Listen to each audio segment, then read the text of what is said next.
background about what the hell you're doing.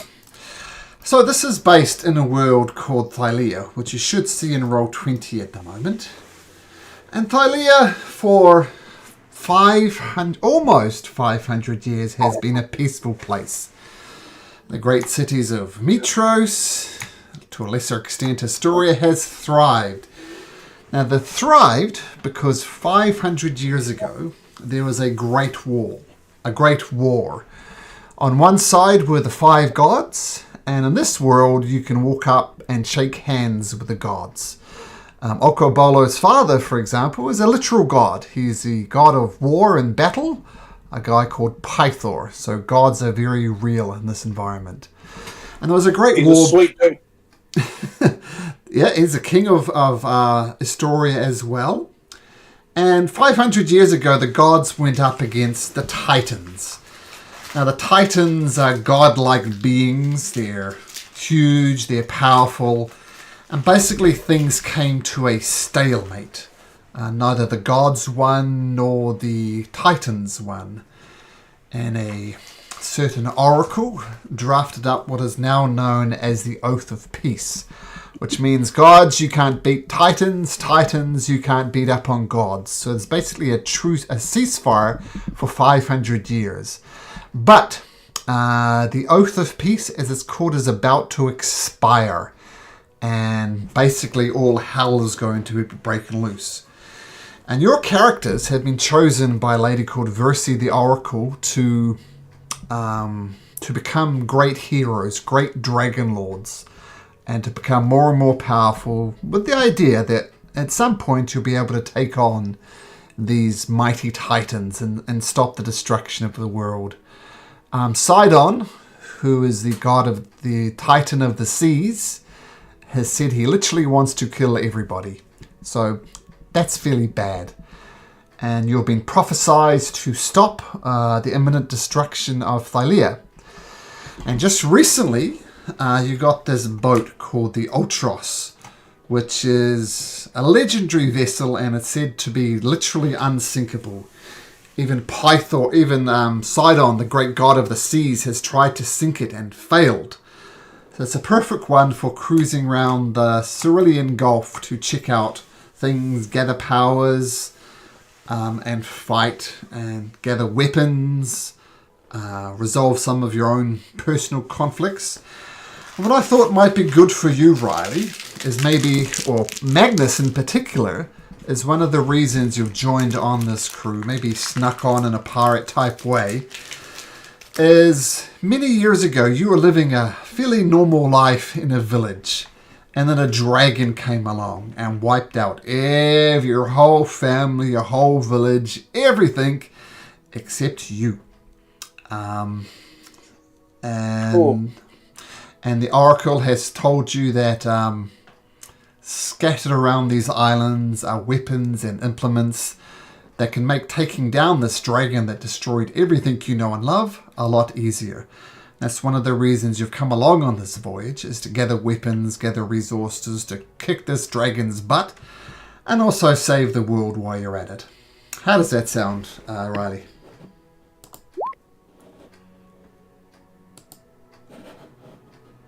You faded out there a bit at the end. Me or Riley? No, you did. I did. So we everything up to the last 2 words there. So we know revenge, real important, to fight the dragons that destroyed his village. Yep, so we're with you there. And save the world while you're at it. How does that sound? How does that sound, Riley? Does that sound good? Cool. Yep, no murder hobo, right? Okay, good. Or murder a dragon hobo. And where we picked it up, this is actually the first island they've discovered. Yep.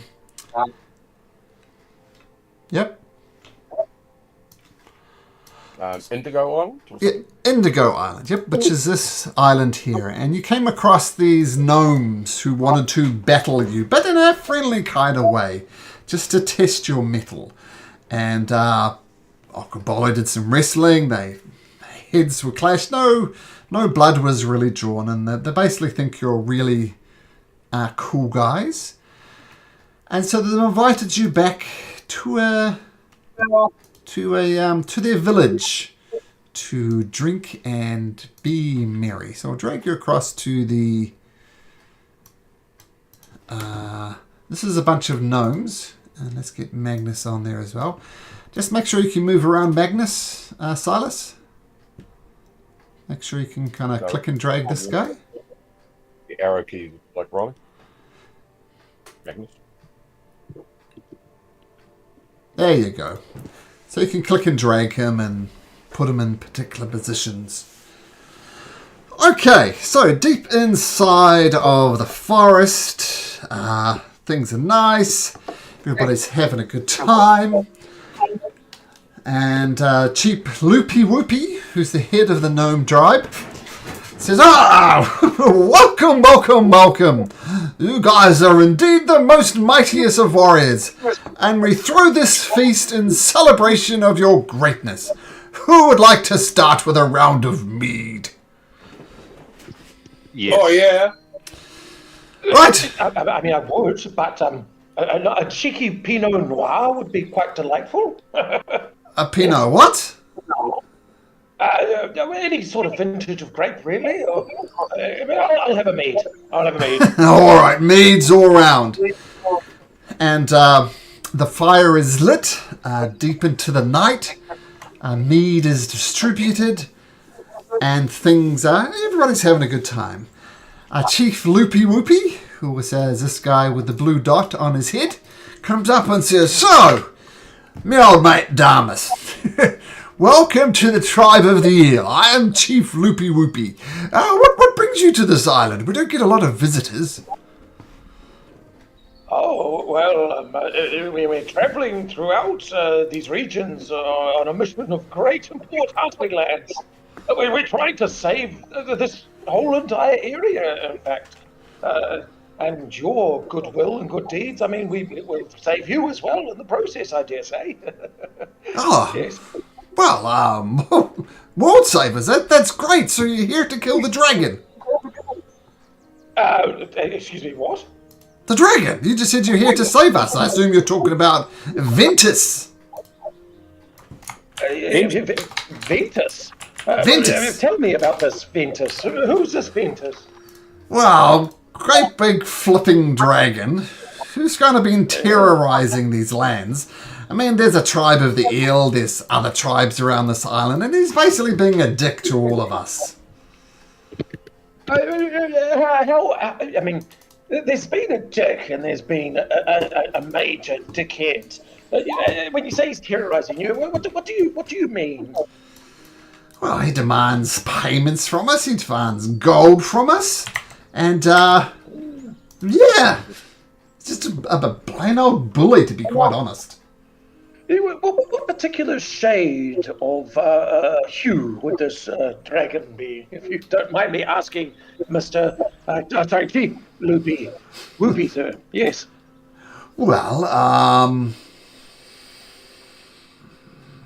he's well, look at the sunset over there. See, it's got beautiful reds and golds, and see that coppery color over there. That's yes. yes. Wait. Did we ever see copper in the sky? Well, what the hell's going on? And then from nowhere, a massive copper dragon approaches your party. It's kind of going through the clouds and is prepared to strafe the entire camp. And now we're about to start. Can I have everybody, please? Roll for initiative. Really my use goodness. Silas in his wings right about now. Straight into it. I didn't. Did I click my character? No, I didn't. Oh no. Yes, I did. No, I didn't. All right, here we go. Click on it. I've got a 22, so I may as well just do that.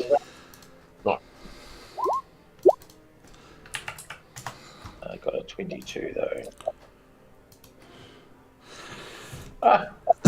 Sorry, Malcolm. I was just editing mine because I got a 22.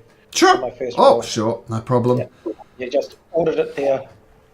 Okay, so you see this dragon coming in from the tree line, and he's swooping in and he says, "More interlopers on my island. I will feast on your bird corpse before this day is out." And he's coming in to strafe all along here with his breath. Damus, you're first to react. What do you do? I call out to him in Draconic. Victus, is it? We mean you no harm. We merely want to talk to you and negotiate and look at my fantastic crown. This bestows me a degree of authority over dragons, and perhaps you agree with the authority that it provides.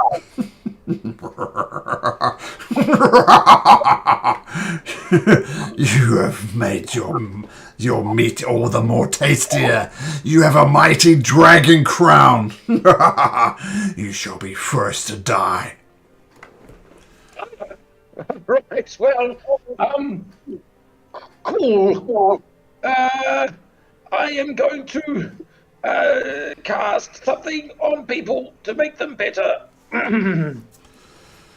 What do you got? I don't got anything right now. I might just think about it for a second. I think he's about to toast you, Damus. I know he's about to toast me, and I'm just looking through.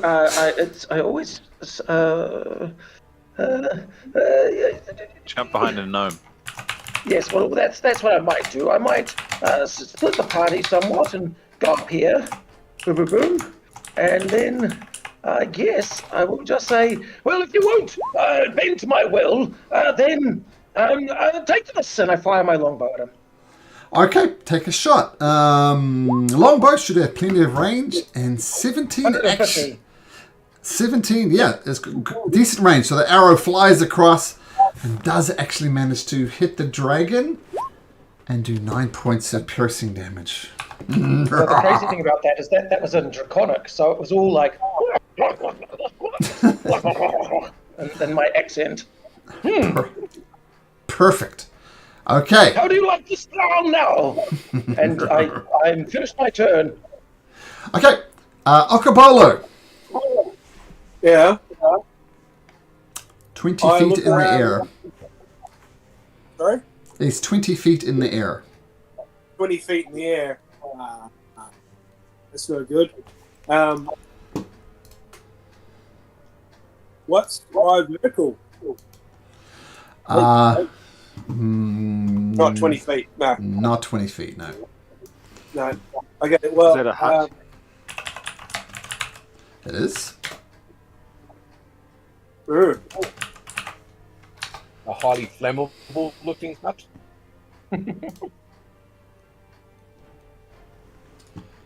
Right, yeah, that hut. Would it make any sort of sense at all for me to be able to launch myself? Like, if I can get up on top of that hut, launch myself at the dragon? You can certainly try. Excellent. Okay, well, I look around and I see all the gnomes who are looking kind of scared, and this bullying really makes me angry. So I go into a rage. Yes.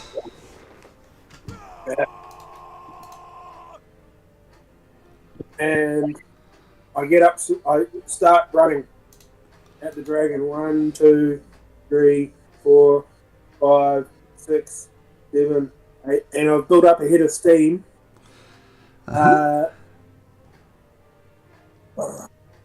If it takes me a move, to get up to the top, I can't quite get to them. I mean, to get any further, you're going to have to take a dash action at the very least. So we know attack action.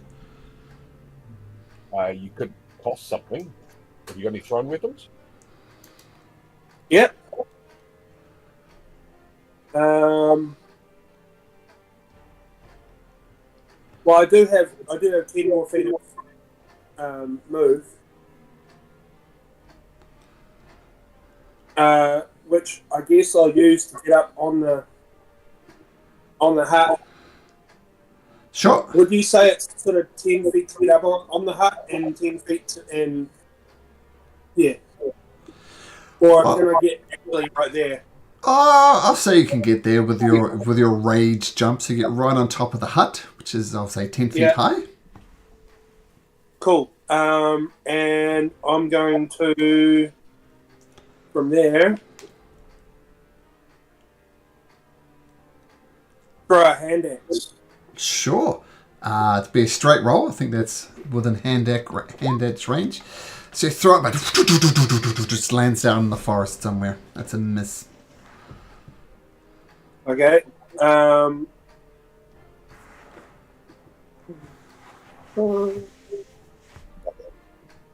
do have 2 hand axes. Okay, So sure. Try another one. I'll another hand axe. This one cuts a dragon at the side, doing how much damage? Doing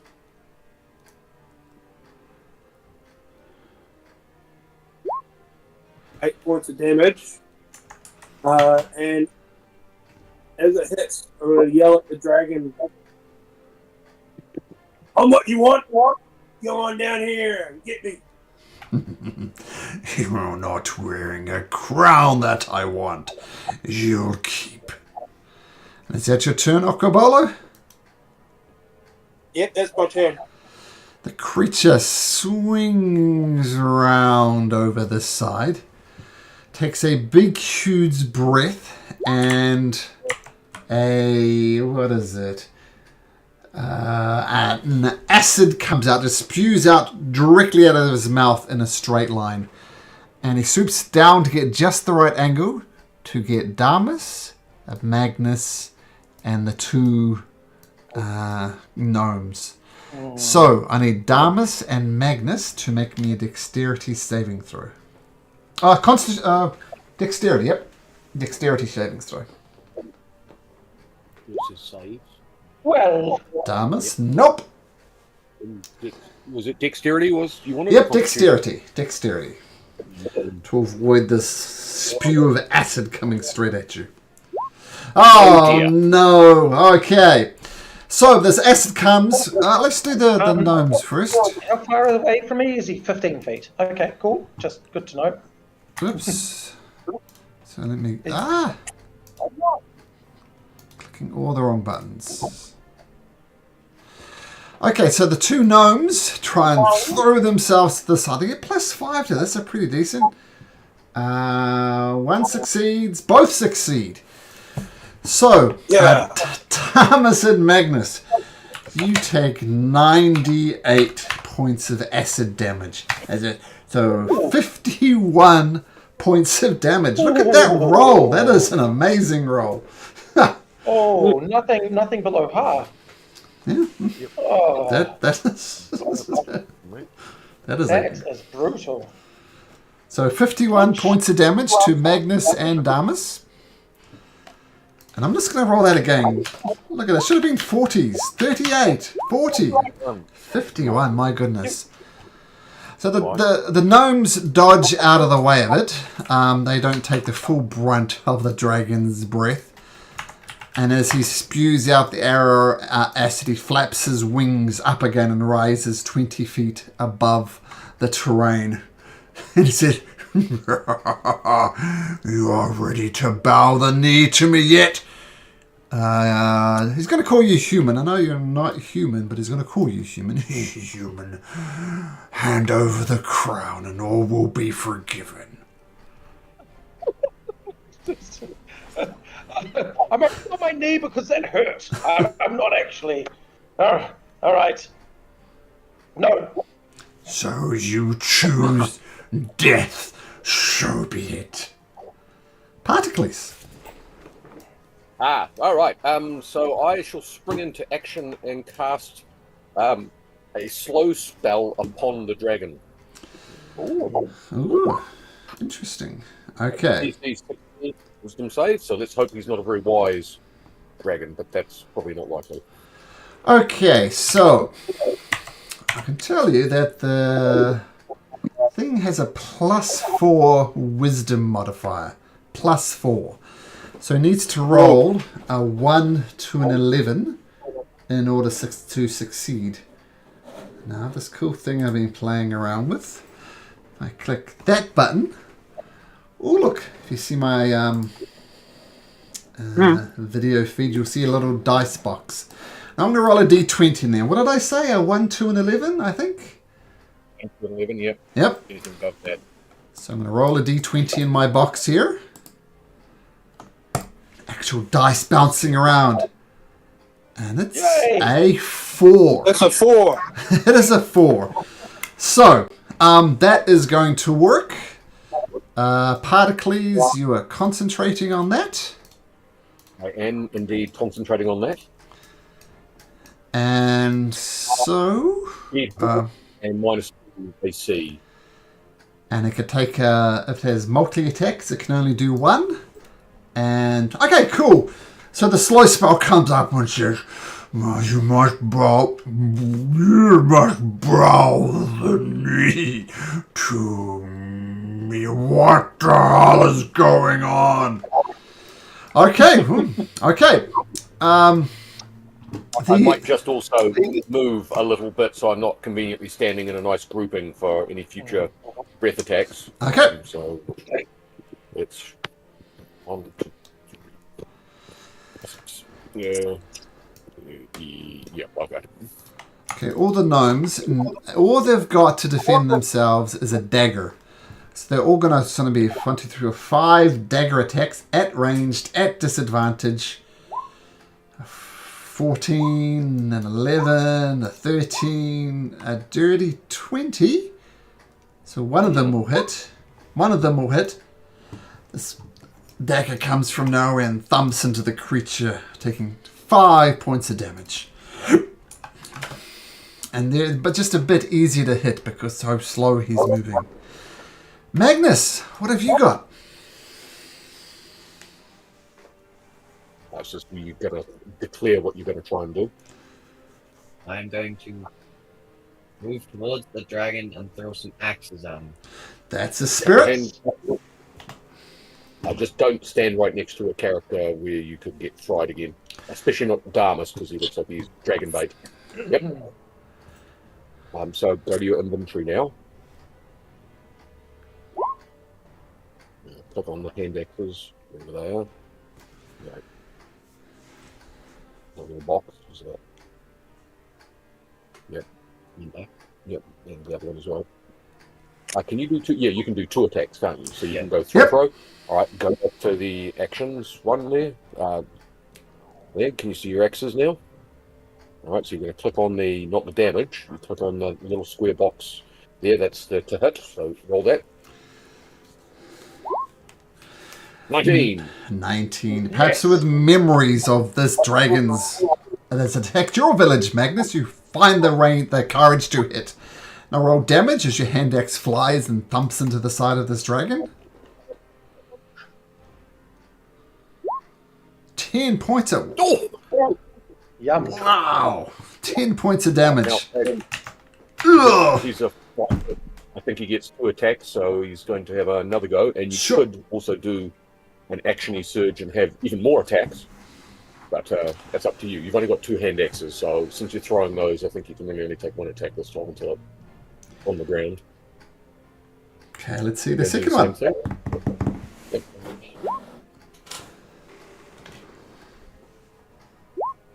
16. So as you throw the battle axe, the dragon says, "You're not going to hit me," and attempts to bank away, but with a slow spell, you find the perfect angle, Magnus, and a 16 is going to hit as well. Nice. Only because it's slowed. Now, he rolled a 1 on that. I can't remember if he gets one of his traits is where he gets to re-roll those or not. Can you just go down? I think you have a look at your trait. There's something about your damage. If not, if we can't find it, that's fine. We'll just carry on to somebody else. I can't see where it is on his character sheet at the moment. So probably doesn't have it then. I think that's a special feature you need to called Slasher or something like that. You know what? Magnus, 2 beautiful shots. One of them helped by the slow spell, and Proteus. Chaos. I'm going to fire the short bow of cupidity Okay. at the dragon. Once again, the slowness spell helps you out, and the short bow of cupidity hits beautifully. And I'll try and charm it too. So that's a wisdom 14. Okay, do you want to roll damage for me first? And then we'll Yes. do the little dice roller. So another 8. 8 points of piercing damage. Okay, since I like playing around with this, what's the DC? 14. 14, and it's a wisdom. Yep, wisdom. So wisdom, you get a plus 4, so 14, 10. 10. So 10 would make it, so 10 you plus. want a 1 to 9. Here we go. Come on. 1 to 9. A 4! Hey! Okay, so he's now treating you as a trusted ally. That doesn't mean he's going to do everything he say, but he's, I'll connect you guys with some love hearts. There we go. Can I shout out something to him? Of course. Oh yeah, my copper friend, stop this insanity. But we don't want to hurt you anymore, and hurting us is no fun for you. We're no sport for you. Stop this violence. Let's talk.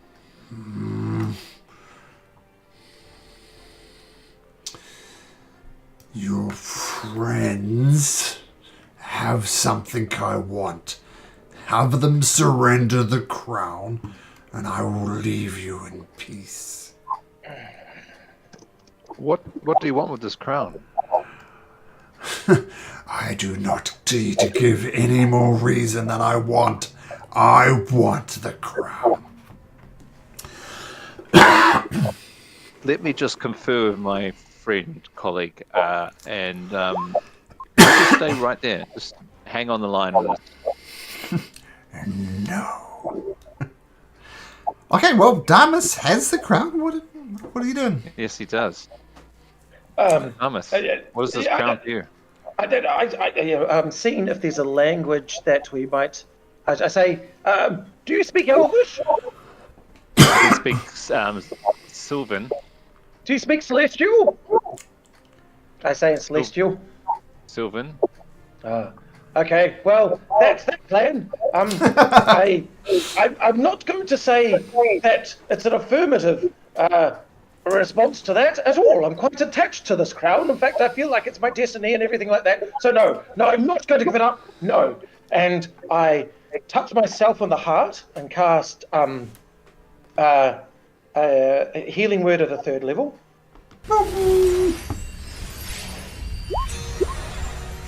So that's 11 back, which is quite handy. And then I spin around and I just point at him, and I cast Toll the Dead. And so it's a wisdom saving throw of 16. 16? He rolls an 11. Does he get advantage on that? No, he doesn't. So Toll the Dead will work. Roll damage on that. Sure will, yay. And the D12. Yes, he is missing that. Yep. 2d8, so that's 12 damage. Yeah, you meant to say 2d12, and you did roll 2d12, so that's good. So 12 points of Did damage. it? Okay. Yep. It's just plain as 2d8 there, but I did 2d12. Well, awesome. And then, are any of these huts open? Yes, you could duck inside a hut if you wanted to. I want to duck inside this upper hut. Sure. Upper hut posse. Let's go. I was like, and then I hide. It's a very New And I go Zealand right joke to of you. I'm going right to the back of the hut too, like as far away, and if I can, I try and close the door or whatever.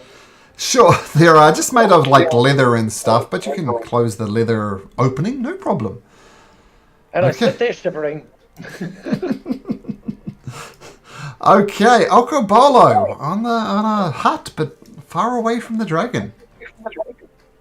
On the hut, but not near the hut. That other hut how close will I be to the dragon if I get up on top of the other hut? So the other hut's more like 15 feet. If you could somehow manage to get up there, you could maybe take a swing. I've got to do it. Well, first of all, you have to get off this 10-foot hut, and then you have to get up this 20-foot hut. So at the very least, you're going to need to use 30 feet of movement. Plus, we need to do some rolls to see if you can actually get up there.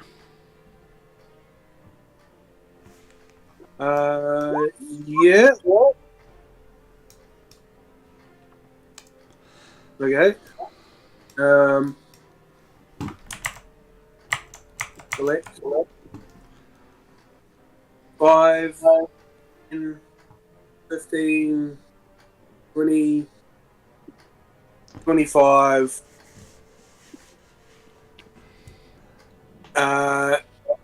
What should I roll to see if I can get up there? Make me an athletics check. I'll say DC 15. It's not really designed for climbing, kind of grabbing onto leather and pulling yourself up. Yes, the dragon is there. But you're up.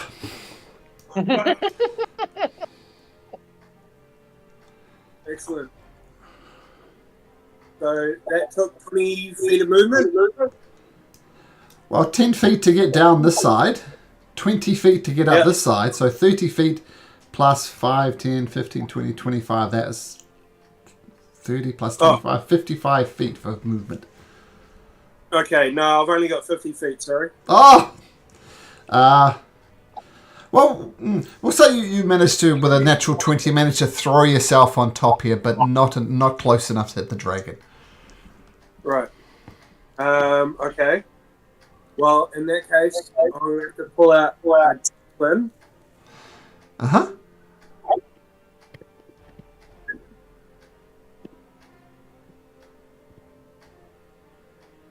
And chuck that javelin. Okay. Oh, natural dear. 1. No, natural 25, natural 1. Yep. And I yell at the dragon, What am I... You ignoring me? You just... What are you doing, mate? Getting my crown. Is that your turn, Ventus? No, Alcabola? Yeah. Damus, I feel it's only fair if we ask you to roll a d6, and you do not want a 5 or a 6. He doesn't get his breath weapon back. Now just before I forget, I'm going to have him make him a wisdom save to get rid of the thing. And he rolls an 11, so he's still going to be slowed at the end of this. And his multi-attacks, he only does one attack.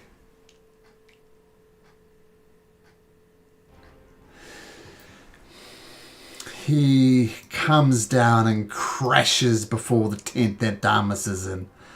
And he pokes his head and pushing through the leather. And he's going to try and make a... Take the crown action. So trying to literally try and bite it off your head. He's going to roll... Ooh, a natural 20 for a 24. So Damus, make acrobatics or athletics and beat a 24. Acrobatics or athletics. Okay. Well, is that possible? What if that's impossible? What if that's impossible? Plus 3 acrobatics is my best of the two. Well, let's see how close you get. Okay. Ooh, 17. 17's good. Your head. But he snatches the crown off your head with... We'll say he does it with his claw, makes more sense. So a big claw comes in, grabs it, rips it off your head and says... Your crown is now mine. Is that considered an attack? Yep. So okay, cool. Well, I'm going to use my feet. Oh, my dragon sense feet. Where is it? Gift of the gem dragon. Telekinetic reprisal. Oh no, it's when I take damage from a creature. It didn't damage me. So close. Okay. And then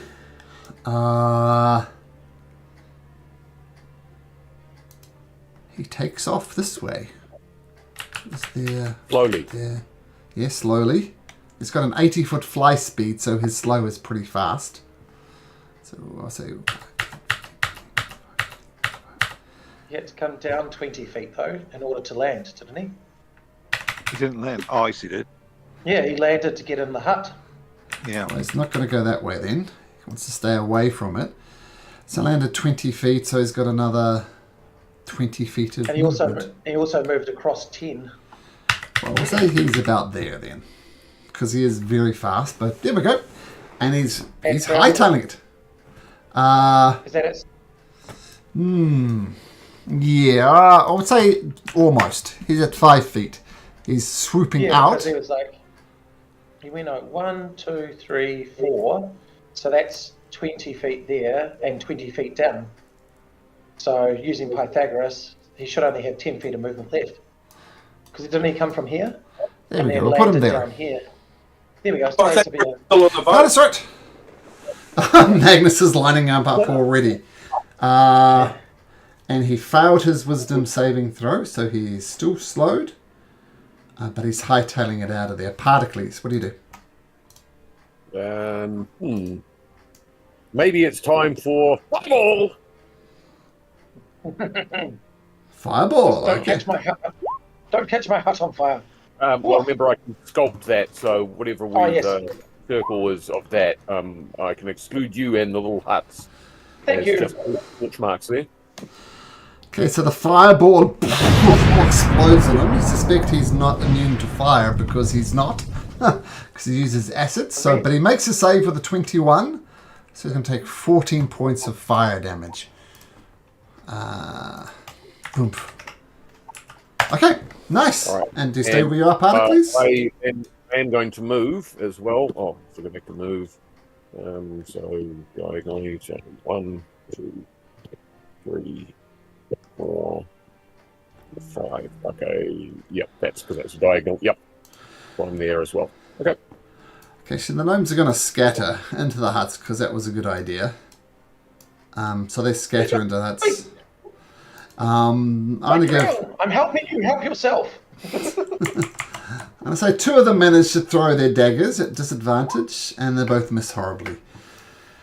Magnus, perhaps this is your moment. How big is the dragon? How big is the dragon? Let's have a look. The dragon is large, so it's not that big actually. He has, being a pirate sailor, I think he has a tiny little net. Are you thinking of throwing your net over it? Throwing the net over it. What do you reckon? I'll have to look up some net rules. Yeah, we haven't looked them up either, but we just thought it sounded very piratey, like the was it not the Mamelukes, the mermen gladiator type thing. So he's got a glaive and a thing, but he's on the ground. So if you get close to him, you could have a slash at him. Well, here is the net rules. A large or smaller creature, and he is technically a large creature. Okay, so you can attempt to get this dragon on the ground if you like, Magnus. What would you like to do? Yep. So you can click on your guy, and you should be able to use the arrows to get there. And you've already kind of ruled the distance that he's within range, so you can go up to him. You can pop 10 feet away and smack him with your glaive a couple of times, or you could throw the net over him. Which one? We'll immediately throw the net over. Okay. Looks like he's got net attack. Right.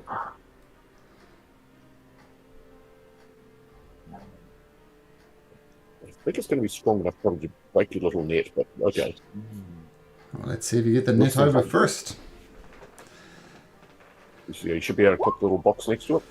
Oh, so Yeah. Ventus has had better days. So you throw the net over him. He immediately falls on the ground. Yes. He's also going to take 4 points of bludgeoning damage as he falls to the ground. Now, the good thing about the creature is restrained. And what that means is attacks by you guys are going to be at an advantage, and attacks by it is going to be at disadvantage. So, fantastic. Yeah. Now, you could follow up with a glaive attack if you want to. You can't. When you use an action attack the net, you can make only one attack regardless of the number of attacks you can normally make. Ah, okay. What if he does an action surge? Can he do an action surge and then do an attack? You could do an Stop action that surge. Yeah. Would you Yeah, like to do that, Riley? Yep. Okay, so you can on have your- 2 attacks at advantage with the weapon of your choice. All right, so you're going to use your glaive. Yep. Now, is it shift or control that you hold down to get advantage? Shift. Shift.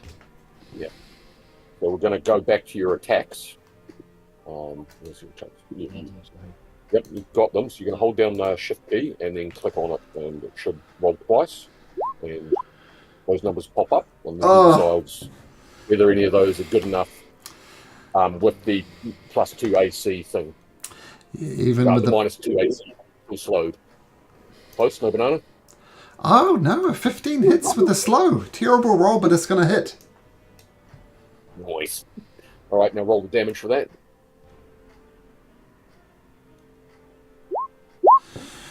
Get this net off me. I am not some patient who bows before you. Get it off me. You take another attack with your action surge, Magnus. Yep. Oh my goodness, that's a shocker. Swing and a miss. Too confident, perhaps. Still target. That's all right. It's good. Okay, great turn, Magnus. You've got the dragon caught in a net. He's flailing around on the ground, giving everybody advantage. Well done. Proteus. What is going on? Okay, yeah, fire an arrow at this thing at advantage. Here we go. We're not friends anymore. Nat 20 does Yeah, that just hits. sorry about that. Natural 20! Fair weather friends. Okay.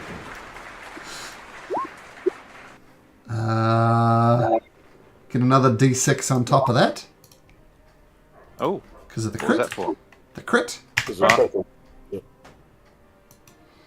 Oh, just a lowly one. Oh, well. Okay. Nice. So 11 damage. Yeah. Okay, got it. Beautiful. Damas.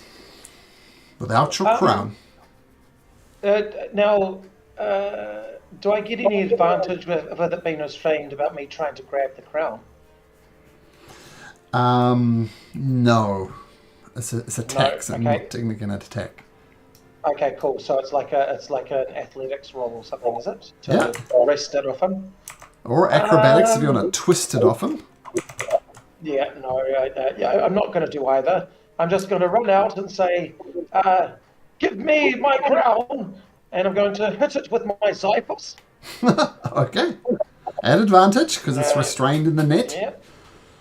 Yeah, and so shift, there we go. Hit it with my Zyphos, and that is what is that? 22. That is enough. Okay, and then that's 6 points of damage. Got it? And then I do Toll the Dead as well. For a bonus action. For my, bonus action, right? Oh no, it's an action. No, Sweet. it's an action. I always forget that. Alright, and what I'm going to do is I'm going to walk back 2. Okay. I'll go back 3. Okay. He'll take the Because he slowed, he opportunity. didn't have to react. Ah, no Didn't he? reactions. He slowed. Yes. Oh, bugger, I was actually trying to bait you anyway. I was trying to get a reprisal. Well, good. Well, he was going to... If he could have hit, it would have been a 24 and he would have taken 15 points of damage. So he would have got your reprisal. But, yep, no reactions. Yeah. Cool. Okabolo, is this your moment? I might as well use my bonus yes. action for healing. I'll Sure. heal Magnus up a little bit. Here you go, Magnus. And Okobolo can do his stuff while I'm healing him up. Excellent. So, big jump.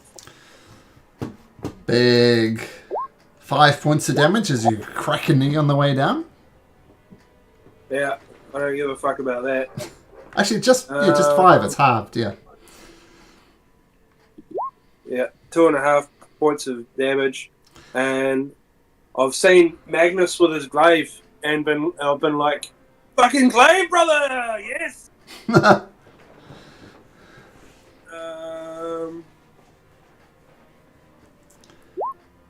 That hits. Oh. That hits. Sorry. So that's hits, and Got it. And the second hit. So 21. Okay. Oh. Action surge. and if that's not enough, Nope. He's got 1 hit point left, it looks like. action surge, and I'm going to grapple him. Oh, okay. Sure. Well, we can try. He rolls a natural 1. Yeah. So yeah, I just got him in a sleeper hold, and I'm just gonna say, "Go to sleep, big dragon. Go to sleep," and choke him out. So, coup de grace, or like keeping him alive. Like, Well, I'm just choking him out. You guys can kill him later if you want. I was just wondering if Damus wanted to tame him or not, or whether that's unrealistic. Dragon expert. I was thinking of like maybe doing a history check and seeing if I'd heard of Ventus, whether he's a tempestuous sort of beast or whatever. But yeah, it's up to you. We'll go through the turn order. Yeah. Yeah. So- So I'm choking him out. So I non-lethally do.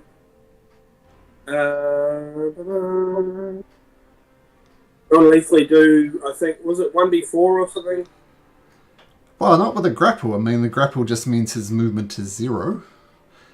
If you Yeah, want to... but He's got his because I wrestler have feet. that, Hercules thing. I have that unarmed combat, unarmed fighting style, whatever it is.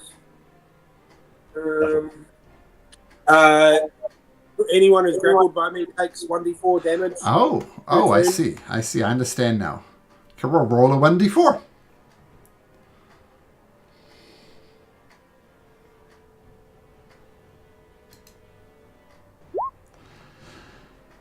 Okobolo. Oops. Click it properly. How do you want to do this? I want to slide my legs up around his neck and choke him out with my legs while I'm grabbing his skull and just staring him in the eyes. Be like, "Go to sleep! Go to sleep, you big chicken!" It's so essential. Down he goes. His strafing attack did not work out. Damas brushes up and grabs the cowl and puts it on. Sure. Just saying. Thank you. Ooh. Can I? Have I heard of Ventress before in all my studies of dragons and what have you? Have I heard of him before? Is he a character that I'm aware of? Make a history check. Have you told us about the crown before, Damus? Cool.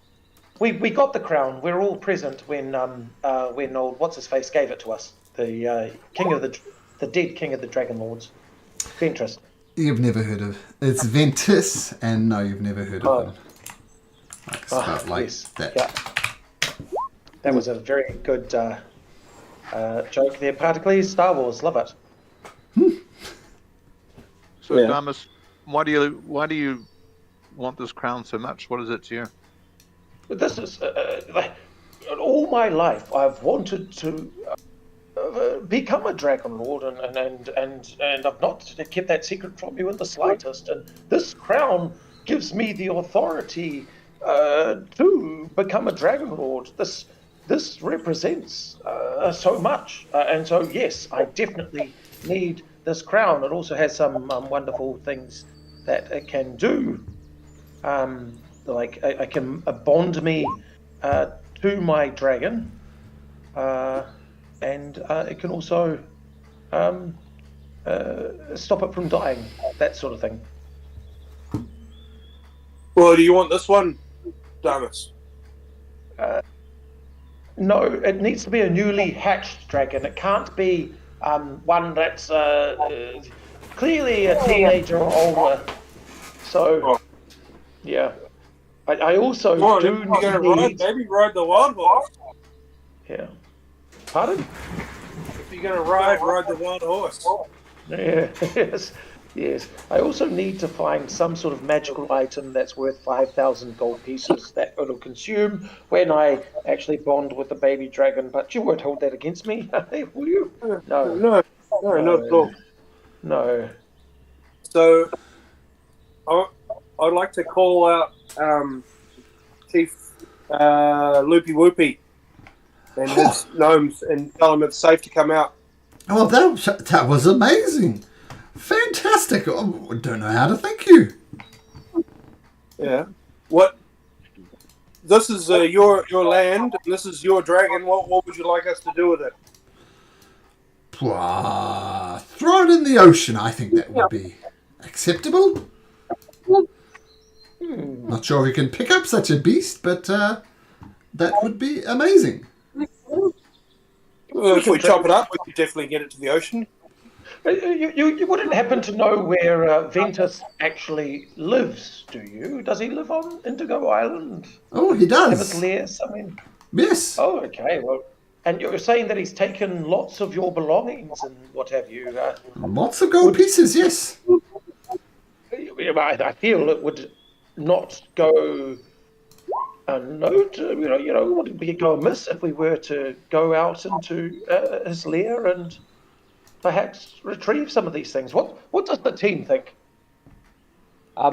Do we know anything else about the other occupants of the island? Is it just our tribe of the eel, or is there other tribes? The sea elves. What's that about? Well, there's a tribe of the dolphin. There's a tribe of the shark. A tribe of the whale. They're all good buggers. Well, quite frankly, the owls are a bit of xenophobic assholes. They don't like talking to people who aren't elves.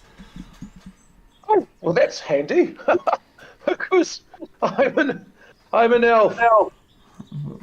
Well, okay. But see, on the one hand, you saved us from the dragon, and we'll be eternally grateful for that. On the other hand, the gold is kind of our gold, so, yeah, Yeah. We'll go get you your gold, but there might be some other stuff there that you don't want.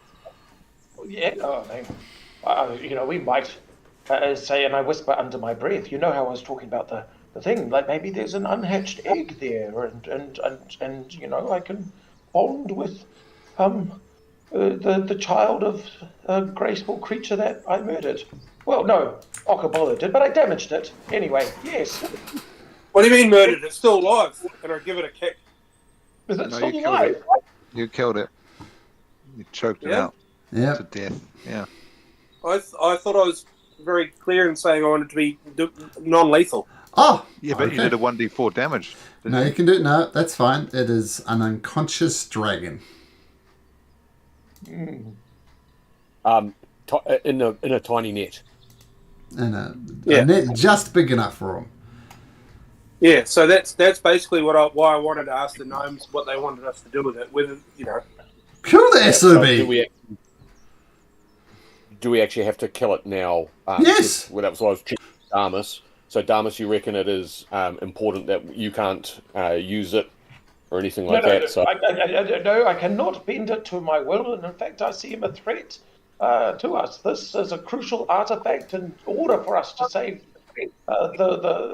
save us all. So, and I feel, as much as it's sad to see such a majestic beast, but like to quote Chief Loopy Whoopy, he was a dick, and while that's not a means to an end, he almost killed me and Magnus with one spray of his vicious acid. So yes, I think I'll do it if you want. No. Well, No. wait 1 minute. 1 minute. Magnus here. You say that your family and your village was killed by a dragon. Maybe here's a chance for a little bit of revenge. Death to dragons. so you're going to do a coup de grace, so kill them off. I go to decapitate the dragon. Okay. Oh, can we put the head on your shield, Damus? Oh yes. Wait. Let's see what size. What size? The shield. Large. Medium, I think. Yeah.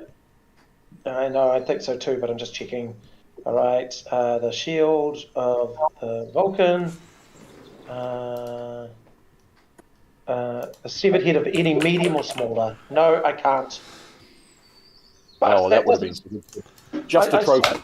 I size it up and look at it and go, yeah, no, it's not going to work. I'm sorry. No. All right, Riley. Does he have to roll anything for that, or given it's unconscious, is he just doing the next like?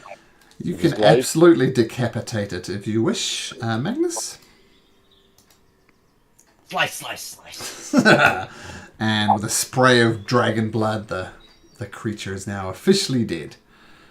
And you're still holding on to the head and the choker hold as he cuts it off at the neck.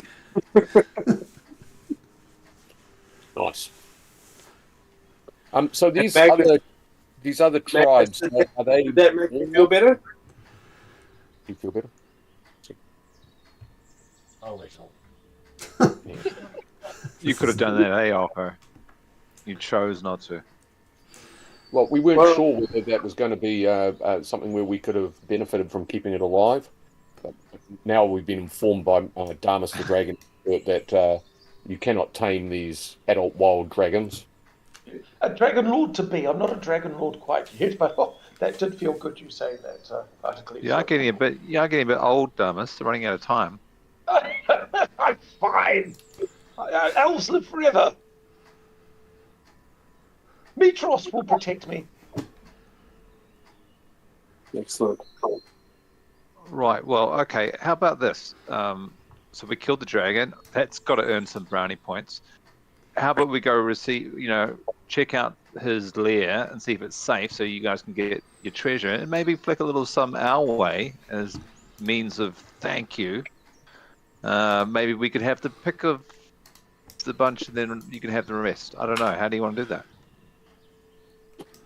Sure. Well, let's go see what's there, and we'll take it from there, shall we? Yeah. Oh, okay then. Well, I maybe- have. Do I need to? On the island, also have had items stolen from them. Oh, no. It was just our tribe. Just your tribe has had Yes. stuff stolen. Yes. Okay. Can I just insight that and see if... Sure. So I'm going to do what's called a skills check, Riley. So I'm going to go over here. I'm looking for insight. Click that. I'm going to roll and go, does that sound very truthful? And I get a 10. And then the Guns Master explains to me whether I believe him or not, or how plausible that sounds to me. It doesn't sound plausible at all. Yeah, it doesn't sound like a bunch of... but are the other tribes, are you on friendly terms with them, or are some of them more combative?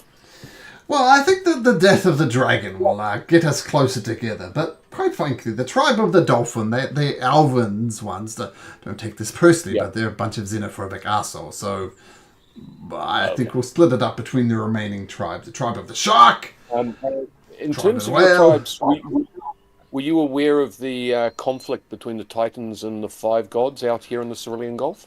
I assume you knew because of the storms and not being able to sail the sea that certainly something was going on. But were you aware of the upcoming conflict? Yes, we are aware of the Oath of Peace, and we know that it's expiring in 57 days, if our count is correct. And in terms of you and the way you were going to respond, do you think the tribes would have sided with the five gods, or were they more likely, would some of them have sided with Sidon and Lutheria and Ketamine? Quite frankly, one of the best things about Indigo Island is we don't need to declare our allegiances, so really don't care. Oh, you just looking to find out which way the wind blows, who wins.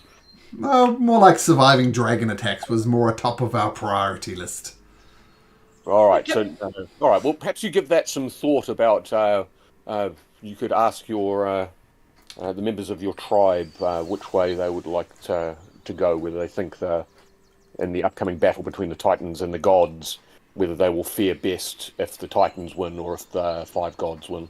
But by the way, we are definitely pro-Metros, and we've been and pro-five gods, and we've been sent on a special mission, and it's prophesied that we'll win. So I strongly suggest that you actually side with the five gods, because the five gods are going to win.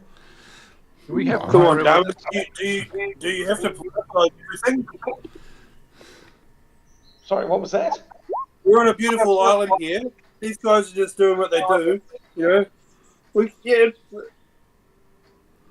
I feel like we've been guided by the gods to defeat this particular dragon and save them. And so, if we do that in the name of the five gods, Sure, and let's not forget we travel with Kyra herself.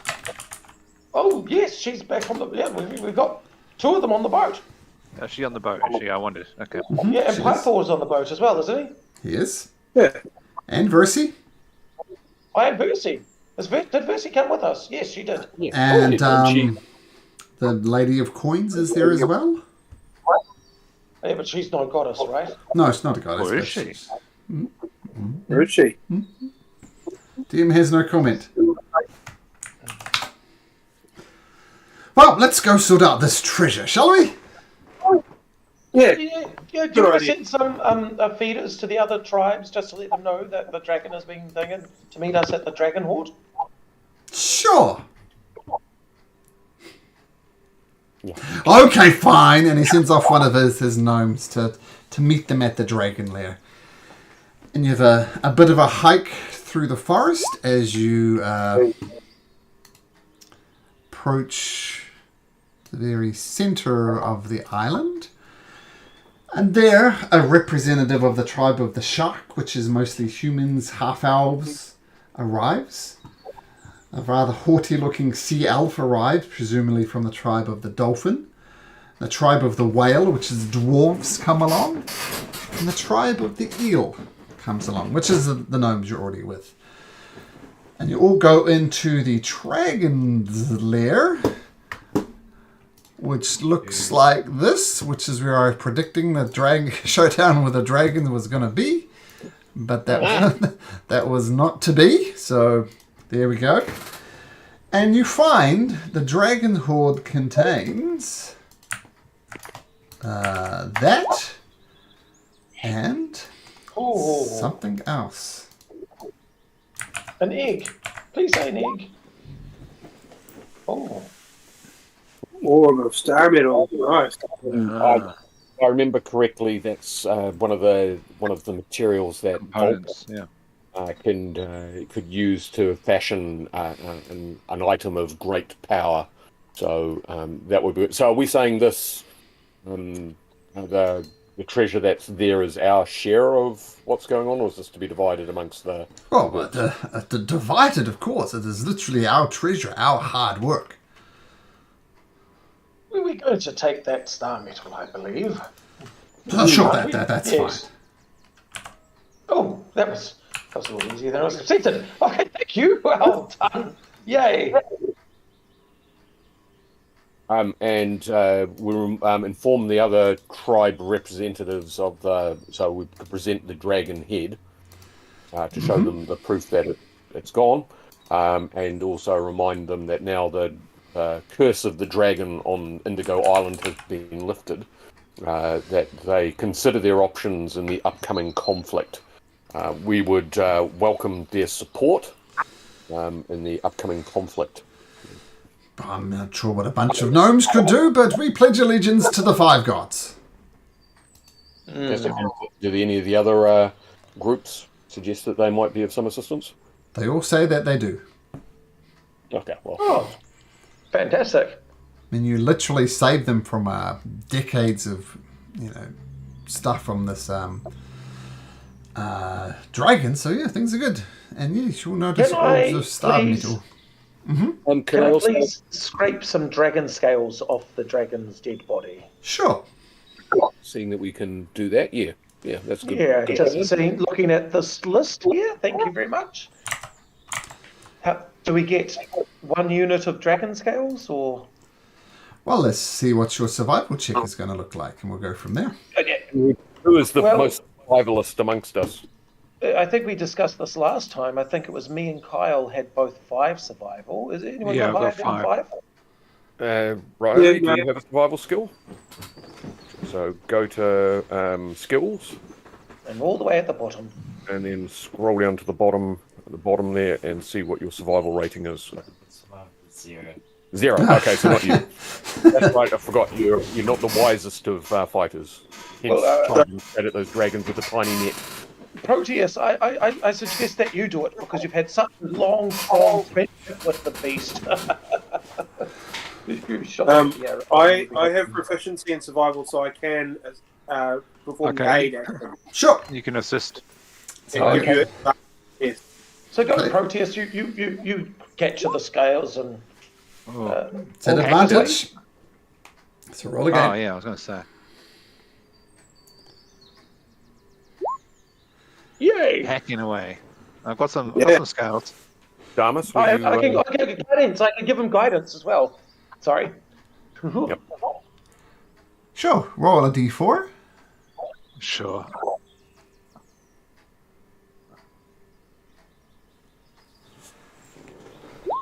So 21. 21.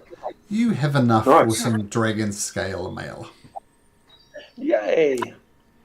Ooh, Yeah. dragon scale mail. Yep. Yeah. Now about this treasure. We're open to negotiations here. Yes, let's negotiate. Well, we have just killed the dragon, the scourge of the last decade upon this island. What is that worth to you, out of interest? 100 gold pieces. You have got to be kidding me. Higher, higher, higher. Well, might make me a counter offer.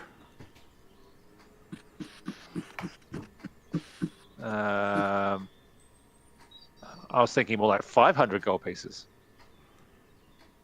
Yeah, sure, deal. 500 gold pieces to you it is. right. Okay. Yep. Cool. So everybody's happy with that share, and that everything else is going to the local tribes. Have any Yeah. of the other tribe level showed up as well? Representative from each of the tribes. Yeah, cool. Okay, so we get the star medal and 500 gold pieces. Is that what you're saying? Done. Deal. All right. Okay. Well, I mean, we You don't might want to have- starve these gnomes. No. Don't want to take the lot, or much of it Yeah. even. No, I think that was great. I mean, we've got some star medal. We've got some. Yeah, I some- thought the star medal was enough. The I don't star know. medals, the dragon scales. We've got a head that we can affix to the prow of our boat just to scare off any other dragons, or maybe not. Like there might be a friendly dragon that we meet. No, let's not affix the head of a dragon on the front of our boat. No, that's a terrible idea. That's a great idea, A. And B, I just didn't want the gnomes to feel like they're getting too good a deal out of this. I think the way that they said yes really quickly, I think they're very happy with the deal. I said too good, not good. Yeah. Yeah. I think it's a bit of a Selwyn too good. Another New Zealand reference. Well, just like that deal, it's in the bag. Yeah. Don't And be it too just precious keeps going. Mackenzie about it. Oh, come on. All right. Okay. Well, that's this island then. All right, so Did you find you no eggs here, Damas? No Yeah, eggs. I searched for eggs and I searched for any sign that there might have been some romantic escapades. Was he a male dragon? Did he sound male? Gender? yeah. Yep, he did. Yes, I want to search around to see if there's been the telltale signs of draconic amour. No. What No, do they look like? I don't want to know. Is it a smell? What are the telltale signs of draconic amour, Damas? the scratches on the roof, maybe? I don't know. Yeah. So we can cross Indigo Island off the list. We'll say you return Do to we- the Ultros. Getting ready to Well, sail the Cerulean Oceans again. What No, constellation was that island again? that was the Queen. The Queen. Okay. And we kind of decided not to go to the Warrior last time. There's a bit of betrayal there, but not our betrayal, if that makes sense. It didn't relate to any of our personal quests. I just wanted to ask, what were our personal quests once again? What were we wanting to achieve out here? I can't remember. I think I'm looking for. We're looking Amazon. for Maybe. for the Amazon island. My personal quest might be there as well. I can't remember. And we want to kill old that blue coat guy. Apparently he's out Commander here somewhere. Gaius. Yes. Commander Gaius. Yeah, Commander Gaius. He might be out here somewhere. I think he's on the Warrior. Maybe. Maybe, but betrayal. I don't know. That's what I got when I did my what is it? Not augury. The other one. The level 4. Divination? What was the Divination. What was the- Yeah. What was the other island that mentioned? We Or were rather- the 4 that we had when we were considering it was the Queen, the Warrior. But we were also tossing up between the Prisoner and the Bard. The Prisoner. The Prisoner. So before we make tracks, can I do a little bit of divination on the old Prisoner? Well, let me just tell you a couple of things first. So, Oh yeah, sorry. Yep. Okobolo, you're looking to create a mighty weapon that will take on the Titans.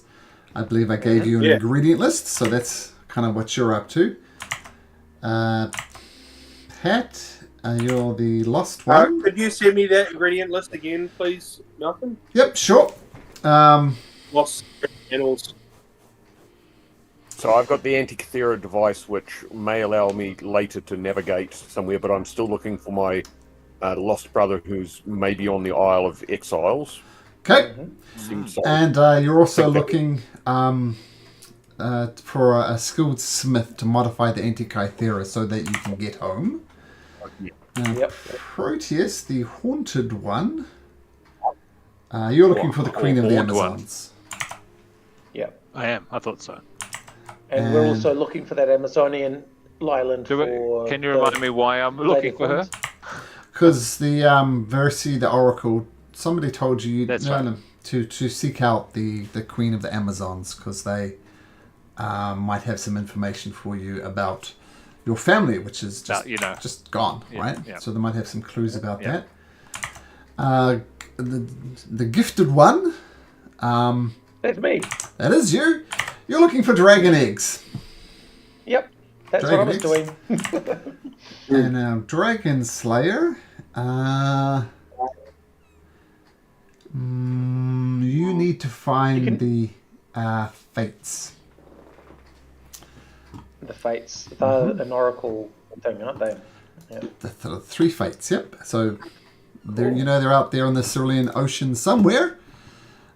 So given all that information, let me know where you want to go. And yes, I will find that ingredient list for you, Vinny, if you just give me a second. No worries.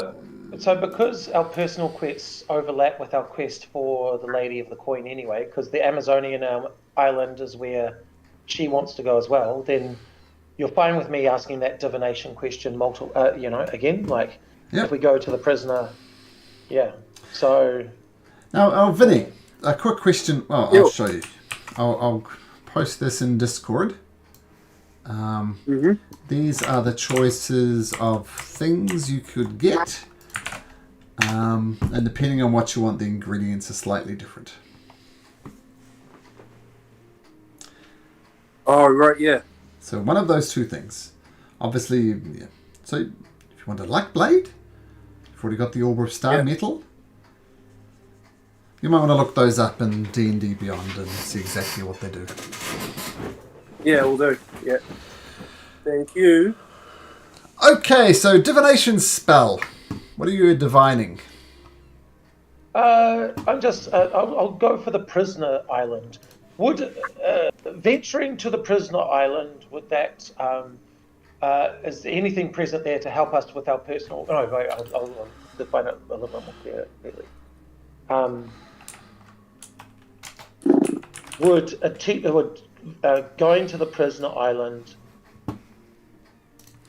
I forget what I asked last time. What did I ask last time?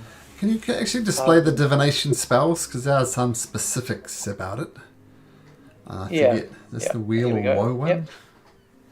There we go. Can we fulfill any of our quests visiting the prisoner island? Maybe. Yeah, can we fulfill any of our... there we go. So take away 25 gold pieces for a start.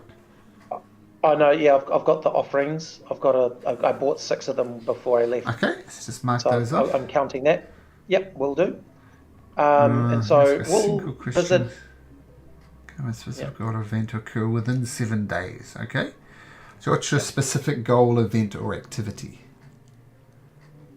Will visiting the prisoner help us achieve any of our personal goals? Okay. Let me just look up the prisoner.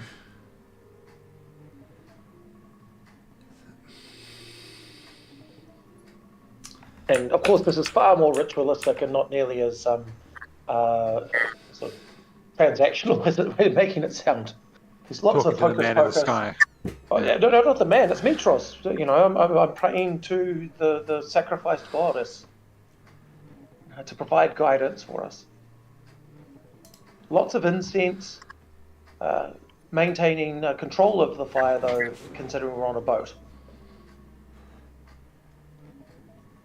Okay. Maybe you could do it on the shore before we leave. Oh, I'm not doing it on the boat. I'm well practiced. So I'm going to give you a little bit more, possibly, than what you asked for. Before you were debating between the prisoner and the warrior, I believe was your decisions, right? No, it was the prisoner and the bard. Because when I did it the prisoner, time, you're right. I did it on the warrior. The bard, right. Yeah, the prisoner and the bard. Mitros comes to you in a vision. And the vision basically reveals that both the prisoner and the warrior have things that are important both to the fate of the world and to you personally. One, the prisoner will require more combat, quite a dangerous combat,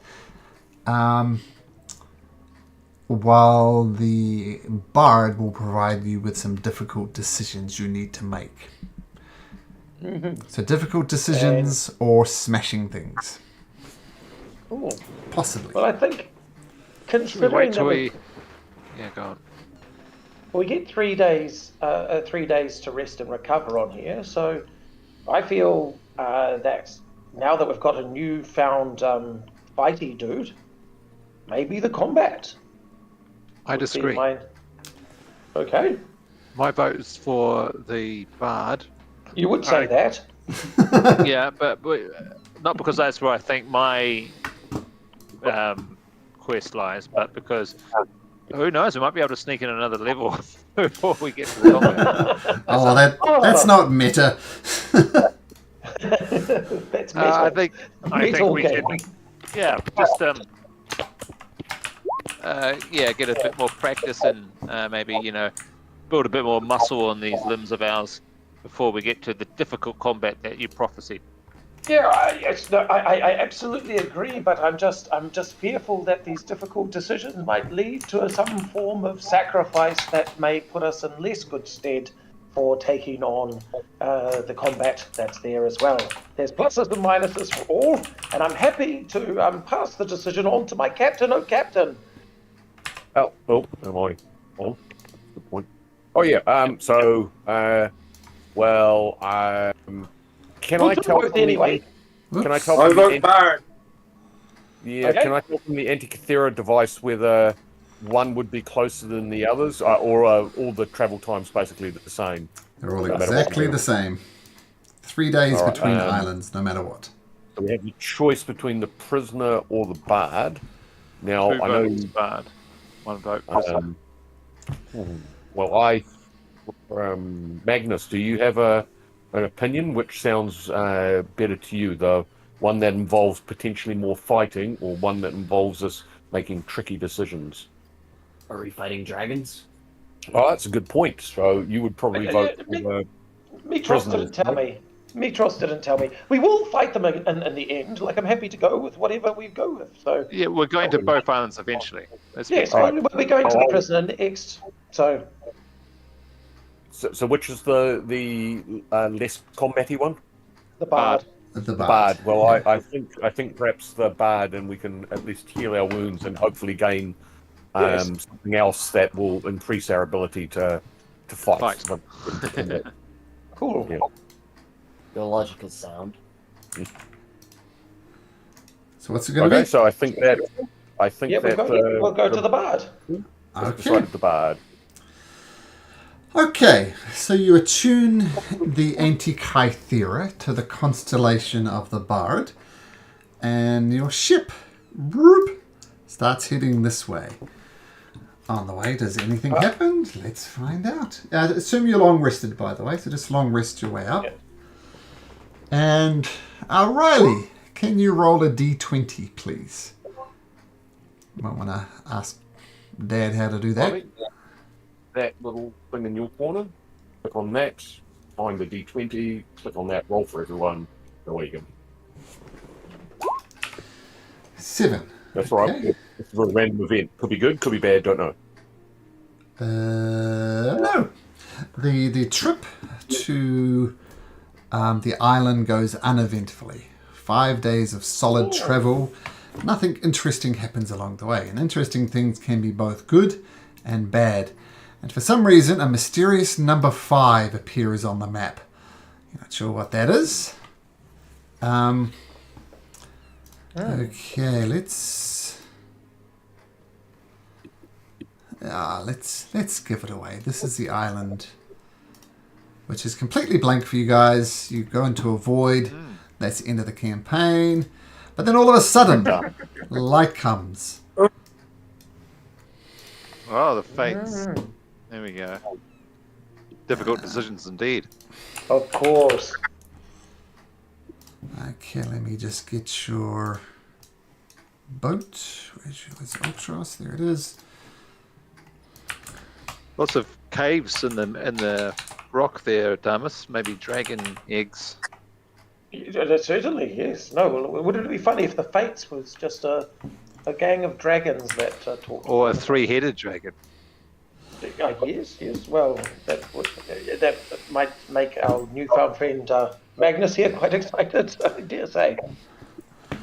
The island before you is a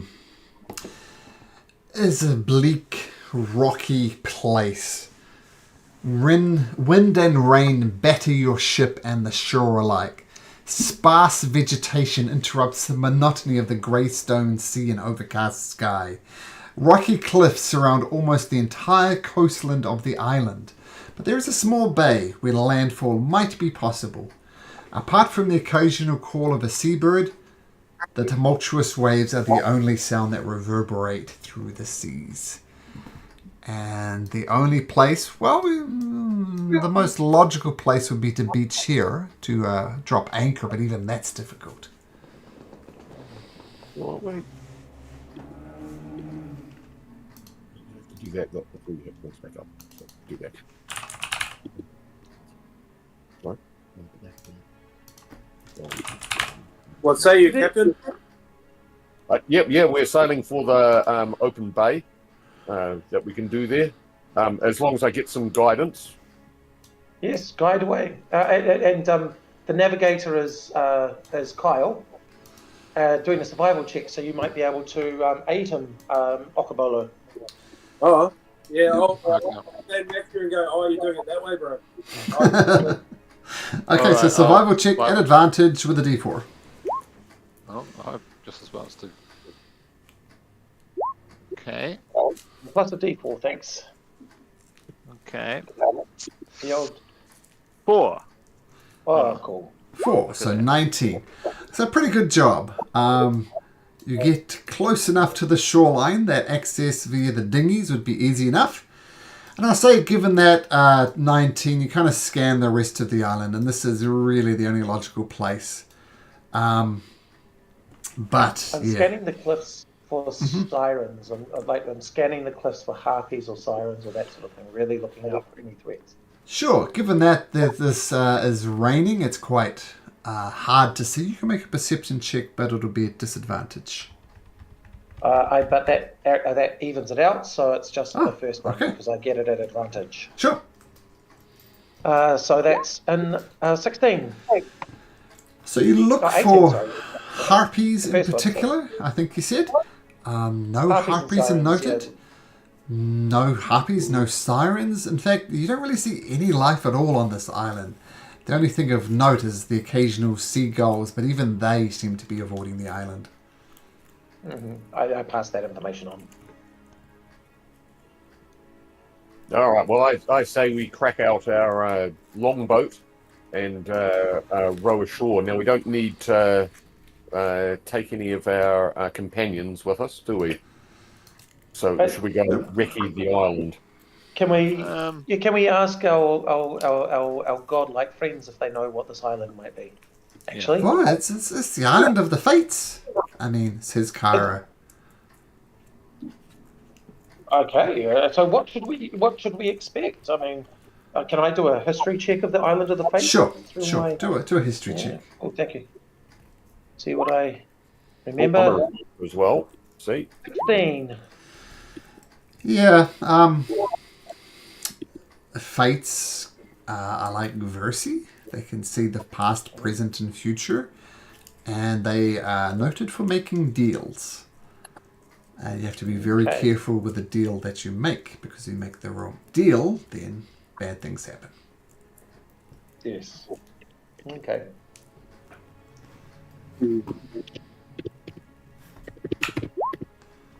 Well, let's go in. Yeah. Well, just one more thing, guys. This island, the constellation that brought us here was the Bard, and it told of the story of Pollinia, who I can't remember the exact details, but she was trapped on the island of the Oathbreakers. So watch out, this could be that as well. Yeah, let's not break our oaths. Let's not make any. How about that? Well, let's see. Maybe the oaths might be useful. I mean, there's been plenty of Okay, oaths. do you promise not to make any oaths? Funny. Very funny. Okay. Ooh. I promise that I won't make any silly oaths. Okay. I'll hold you to that. Don't break Notice it. how that was a promise, not an oath. Okay, I know the difference. Okay, where would you like to go? I mean, something you spotted from shore. There is a crumbled tower right there. And there's obviously this pond in the center. And lots of cave entrances along here. And there's one all the way up the top there as well. Yeah. So, do we know where the Fates like to live, where they like to reside? No. No?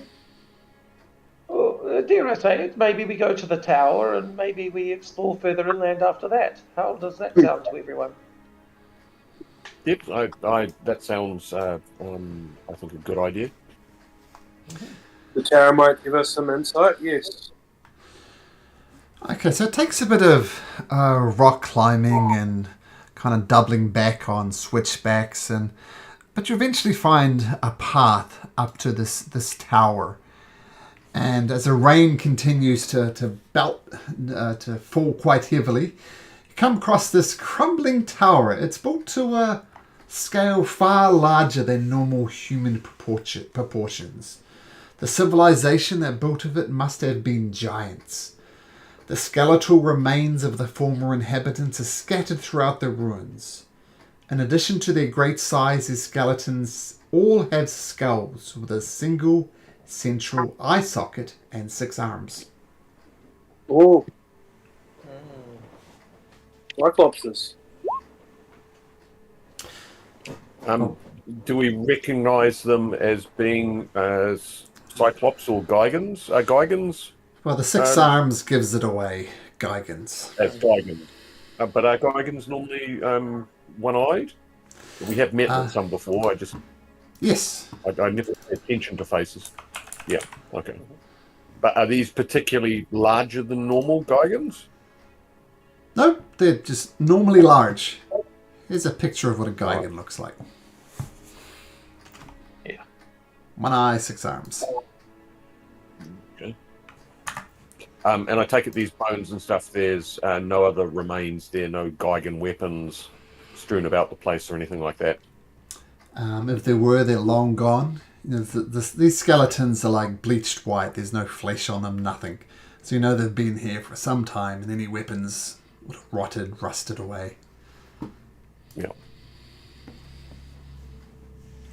Now that we know that this place has sort of been left forgotten to time, perhaps we venture in and explore the pond. Damas. Well, while looking around these ruins...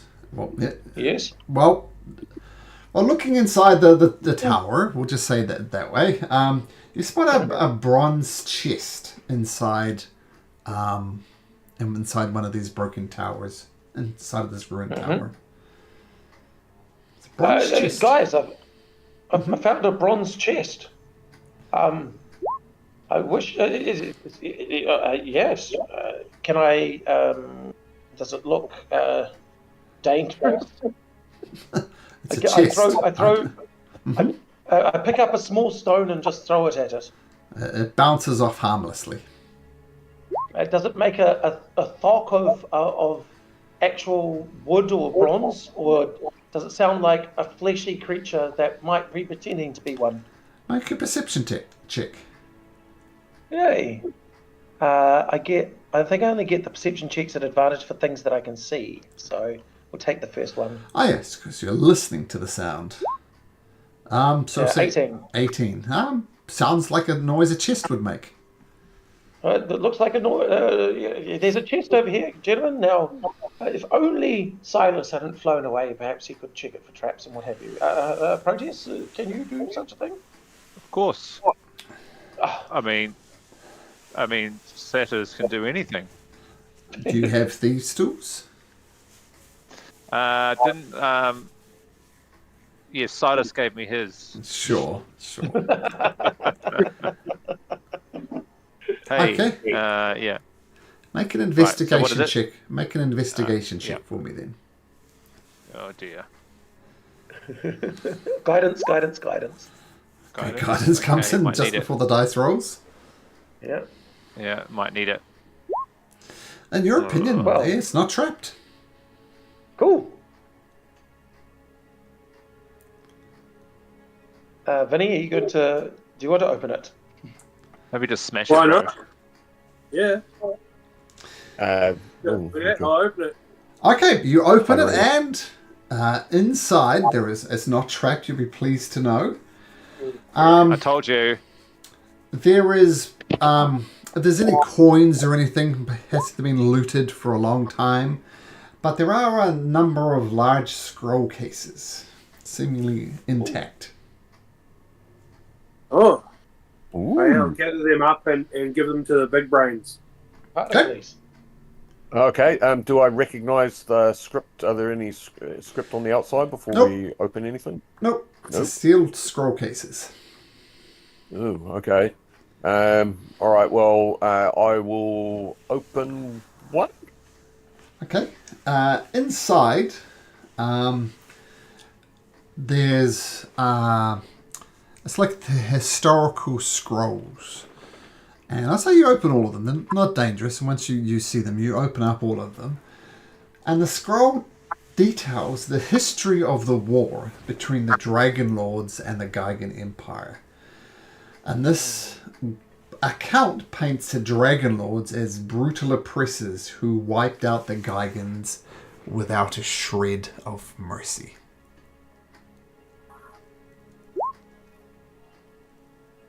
How does that compare to my historical knowledge of the other stuff that I've studied at, say, Mitros or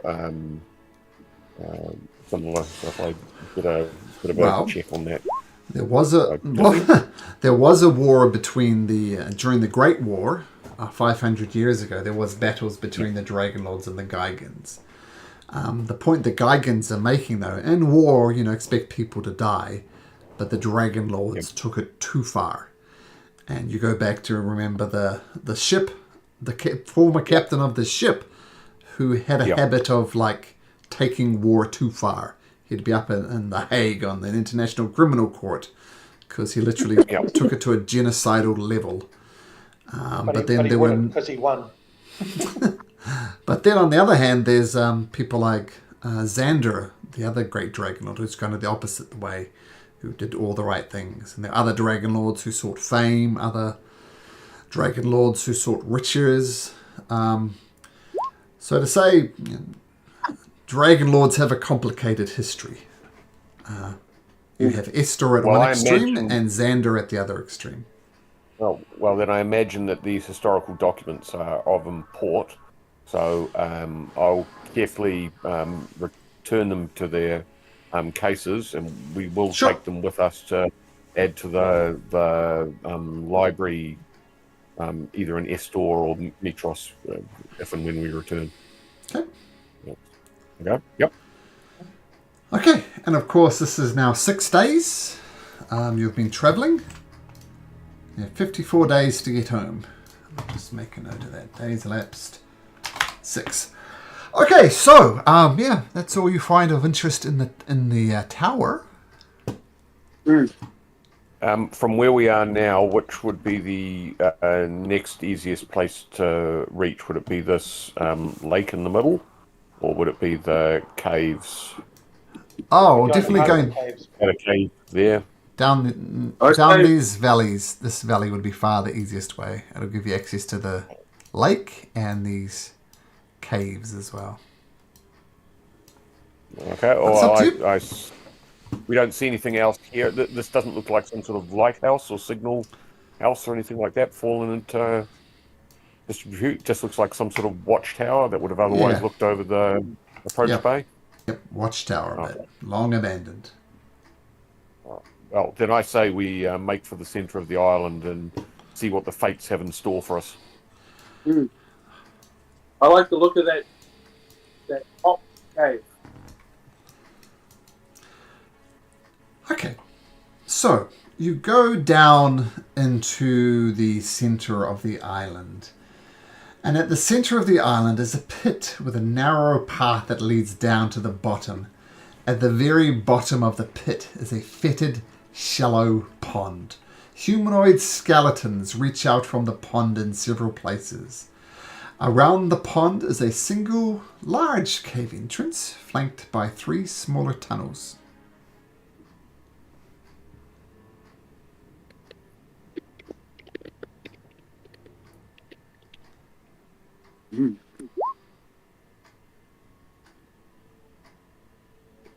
So this fetid lake, you were saying that the bodies look like they are trying to crawl out of it or have been pulled into it? Is it just... No, they're almost posed. They're in there, they're reaching out to grab for something. It's not pleasant to look at. So the bodies, are they Gaigans or is it humanoid centaurs? Humanoids, so all sorts. Humans, possibly elves, possibly dwarves, possibly Gaigans, possibly cyclopses. It varies quite a bit. Okay, and these bodies, in terms of the way they look like they may have died, are they like petrified statues, or are we just talking about variously posed, decomposing? They don't look like bodies? rock. They don't look like rock. They look like bones. So you don't suspect they've been petrified. The skeletons. It's the skeletons. Plain old skeletons.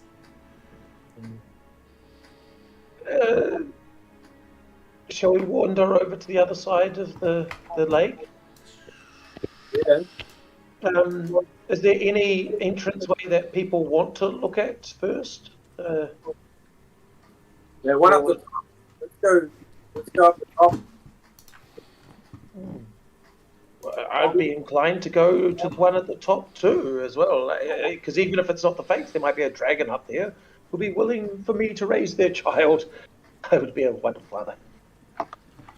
You know, I was always a explore to the left first. Well, tell you what, we could, as we're going through, one of the things might be that I cast a little augury and see whether there'll be ill fates for us within one of these ones down the bottom. So, should I cast a little augury on this one here? Sure. Is that the wheel of woe? That's just the wheel of woe. Yeah. Okay. So we're going to go in. If we were to go into that cave, is it good or bad? And I get out the bones of Balmetria, light some incense, eyes go white, and I get a strong feeling of something. You get a strong feeling of nothing. Both weal and woe. Good and bad things could happen if you go into this cave. Oh, so is it nothing or is it even? What's that say? You Is can it get- weal and woe or is it nothing? It's weal and Wait, woe. man. It's weal and woe. Weal and woe. Well, guys, there's good and bad that can come of going into this cave here. Yes. Both good and bad. Excellent. Can I also give someone my temporary hit points? I'll give it to old Magnus, since he came and got sprayed by acid with me. So Magnus, you can have some temp hit points equal to my cleric level plus my proficiency, I think it is. So my proficiency is, what is that, 4? 3. 3 plus cleric level of 7, so 10 temporary hit points. Thank you. Okay, so you're heading into this cave? We may as well, Okay, the cave, for those of you who can't see, you light out some torches and you head down, and the cave wanders down and down and down. It seems much deeper than you know you're below sea level at this point, and then it opens up wider into giant mushroom forests, all sorts of strange and otherworldly appearances.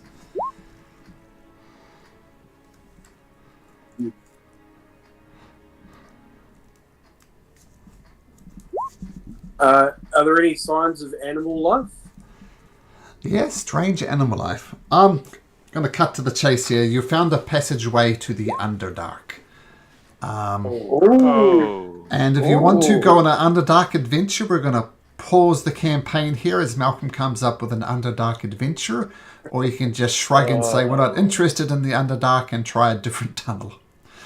I'll quote from the thing. It says in the text, the Underdark is beyond the scope of this adventure. So, but it does lead to the Underdark.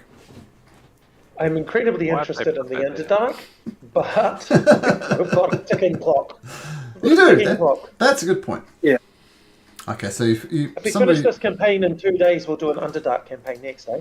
All right. That's twice you've warned us away from an Underdark adventure. Oh, by the way, Because it's outside of the scope of the adventure, yeah. this is the adventure I suggest you do next. I've started it with another group, and it's fantastic. And check out the size of the book. Ooh. It's Can you show the cover again, please? called called Crown of the Oathbreaker. Yeah. And it's done very well. Let me show you something cool inside it. Like, here's a fort, for example. It's very cool. Very neat stuff. Nice. So that's what I suggest we do first. And look at that, my book's already falling apart. But it's fantastic adventure. It takes you up to level 20 as well. Actual level 20. Yay! Anyway, this is an aside.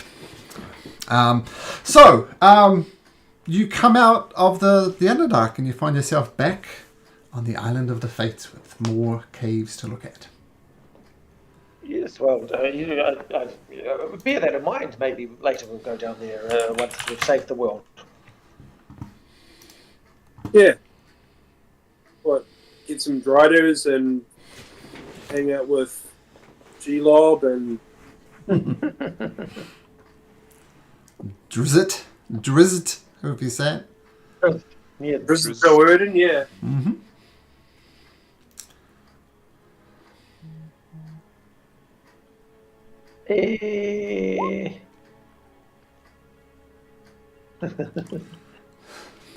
Next hole, I'm happy to follow other people. My powers of clairvoyance are relatively spent. Well, let's just go to in the next tunnel to the left. Mm-hmm. Is that what we're doing? Yeah. Okay, so once again, yep, you light up your torches and you head down, and it winds down for 200-300 feet.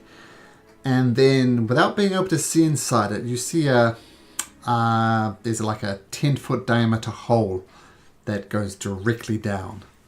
And you'd have to get closer to see where it leads, where it opens up to anywhere. Whoa.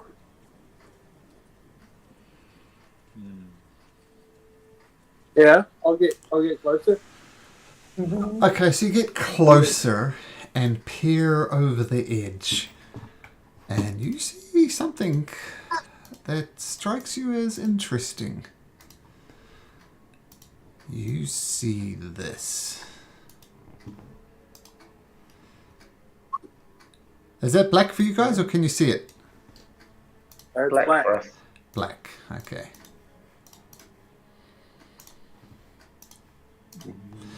So you're looking at a hole. Yeah. Can you see it? I can see it now. Yep. Yes. Oh yeah, Yes. yeah. So this is, it's a very strange alien sea. Almost sulfur is kind of rising from it.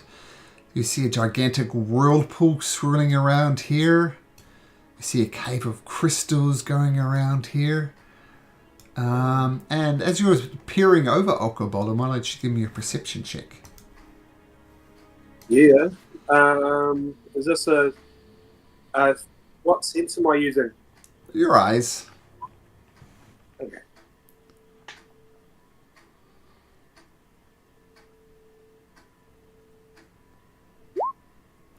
Yeah.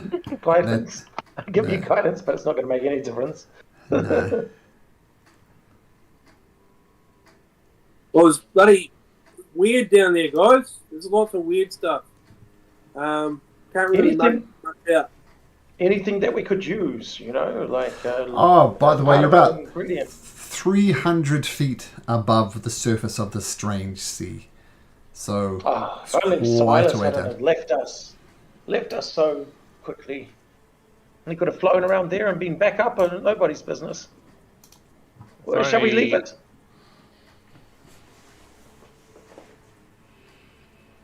Sorry, what was that, Proteus?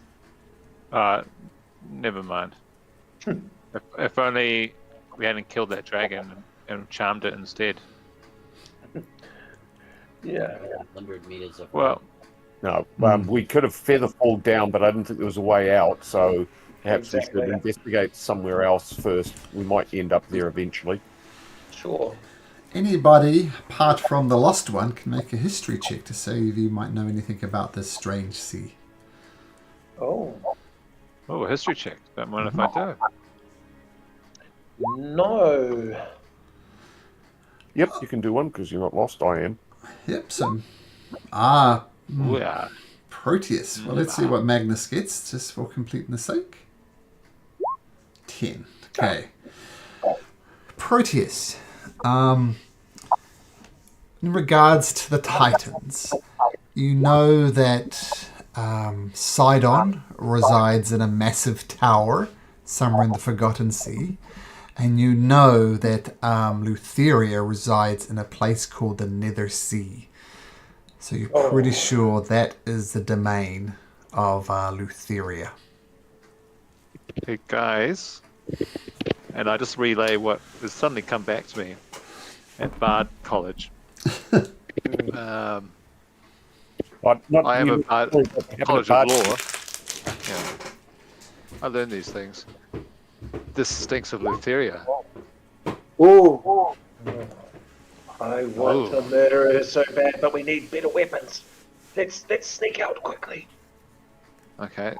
To tunnel number 3. Okay. So you retreat away from a possible way to the domain of Lutheria. And it continues for a mile, ever winding downwards before it opens up into a blasted wasteland. Not dissimilar to like the Bible Christian version of hell, like fire and brimstone and dark skies and Lawyers. lawyers. Once again, if somebody thinks they might know something about this place, make me a history check. I've researched a wide range of things, so I might give it a go. Magnus, no. 16. Damus, Proteus. So another history check, was it? Sorry, Yep. I just got distracted. Coming right up, another 21. Yeah, Lawbard. Oh, it was a 21. I called it. There we go. Okay, just a sec. Art school for the win. What school did you guys go to? Not the right one, apparently. Where do I... I got a law degree. Ha ha ha. Lore. Anyone? Yeah, I got it. Yep. That's an Okay. appropriate response. Now, do you remember... well, first of all, Proteus, you're pretty sure this is the plane of Hades. Oh gosh, A place of this island sucks. chaotic evil influences. The hells, lawful evil, people follow the rules, but here it's just chaotic madness. And do you remember the monster that you fought in the forge, the Cerberus, the multi-headed dog-like creature? You see 2 of those looking like this, but about twice as large as the one you fought. You see them off in I'm the distance. moonwalking out of here. Yeah. Okay. There must be a friendly cave around here somewhere with a nice tavern in it or something. Okay. So, yes, perhaps more widely. Okay. What is this island? This is just a hellish island. It's like every sort of form of purgatory. Or Do you think this is the tower that Mitros lives in? No. that Mitros is dead. That's Sidon. there was a big massive Sidon lives in Sidon. a tower in the Forgotten Sidon. Sea, not the. Yeah, what are we in? We're in the Cerulean Gulf, aren't we? Yep. Forgotten Sea is currently inaccessible to you because you don't have the Yeah. missing piece of that there. Right. Because it's not the right chapter in the in the game. What in are you the book. talking about? What is this Nothing. game? You were the one who's brought meta thinking first. How So many caves have we got left? You have this one and the one at the top. That's not a cave over there, then. If it is, it's not interesting. Yeah, Oh, okay. it's a dumb cave. Let's go It's up got the some- hill. It's got some dragon eggs in it. Yeah, that's this one here then. Yeah. Oh, it's on the way anyway. Yeah. Okay. Candyland.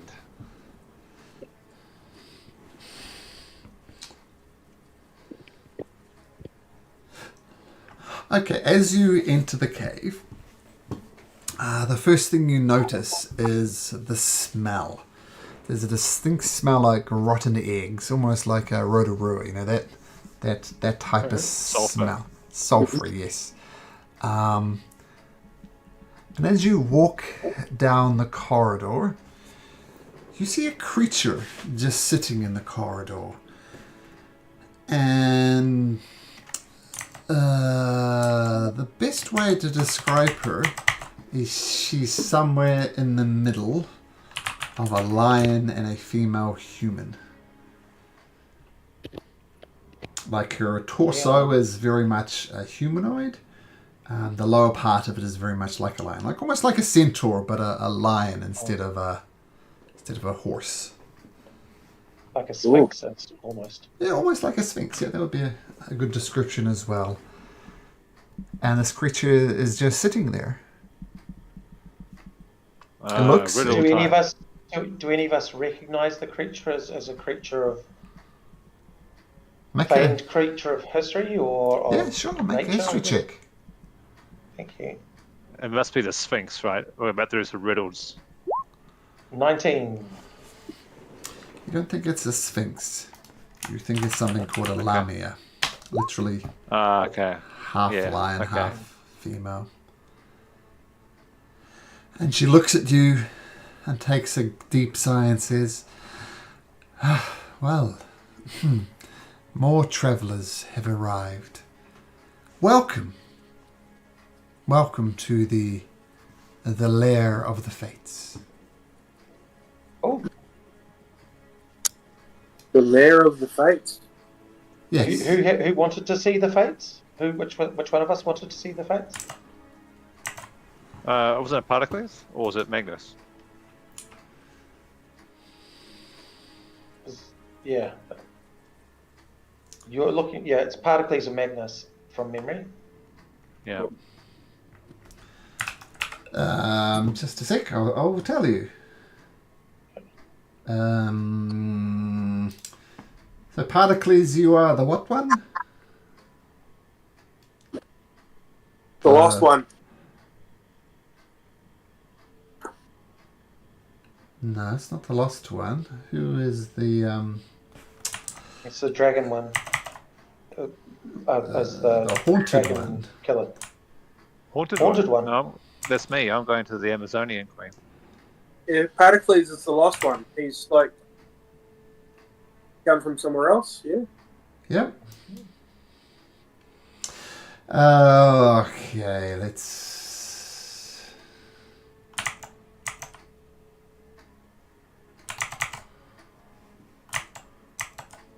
The haunted. Yeah, the haunted one. Oh. Okay. Yes. Oh. Yeah. Well, the order's a bit funny because you've done things in a slightly odd order, but the fates will have something for you. We'll just put it that way.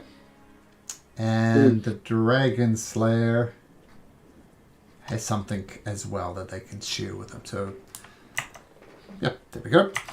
So, Proteus and Magnus have something they wish to ask. And Magnus, you'd want to know about your dragon and where to find him and how to defeat him and things like that. And Proteus, well, your family is missing. Maybe these fates know something about it. Fates might know where to find my mother as well. Maybe. Perhaps. And she says, the Limea says, well, I guess you're here to consult with the fates. I just suggest you don't make the same sort of mistakes I did. And what mistakes are those? I apologise. My name is Okobolo, and these are my fellow travellers. What is your name? My name... no one's asked me that for such a long time, I forget. I've been here for centuries upon centuries upon centuries. I once was a great warrior. Yeah, that sounds right. I promised. I mean, it was all these things come down to star-crossed lovers. There was someone who don't love me, and I wanted them to love me, and so the fates said, if you kill this, then they will love you forever. But I failed to kill the thing that they wanted. And so they turned me into this. And now I defend their lair. And let's just be clear. If you attack the fates, if you harm the fates, I will do everything in my power to kill you. I will take no pleasure. I will take no joy from this act. But I'll use everything within my ability to slay you. But no joy will come. But I will kill you.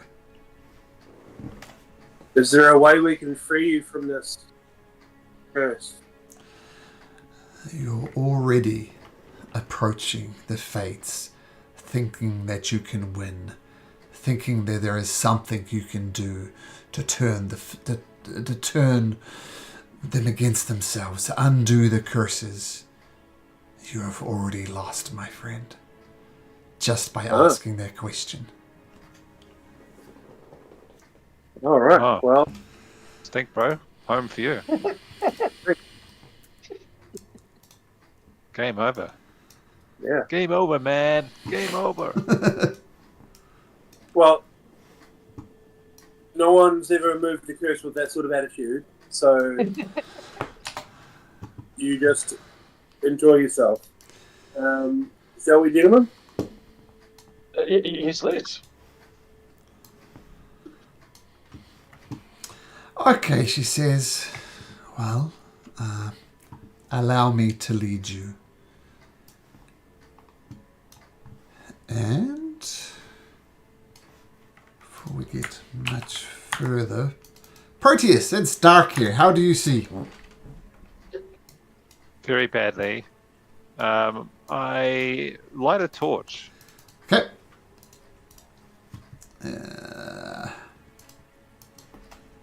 I've got a candle, so a candle will have to do.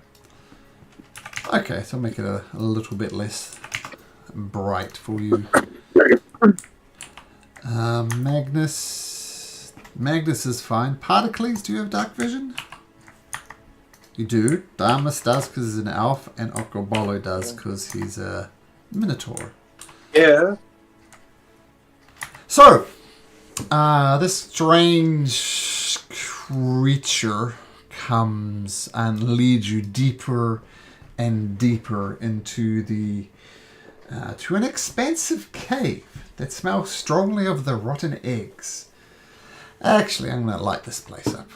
Forget everything I just said. We're going to light it up. Daylight mode. There we go. Okay, so you see. Yeah, we'll get there. I'll drag you across so you can see. Yeah, there we go. I'm just setting it up. So, as I said, this expansive cave smells strongly of rotten eggs. A large pit in the center of the cave is filled with bubbling yellow ichor. Swimming around in the ichor are dozens of worm-like larvae with mortal faces. Scattered around the caves are heaps of filthy liddens. You see 3 hideous women stand around an imposing loom, which seems to be carved from the bones of some gigantic creature.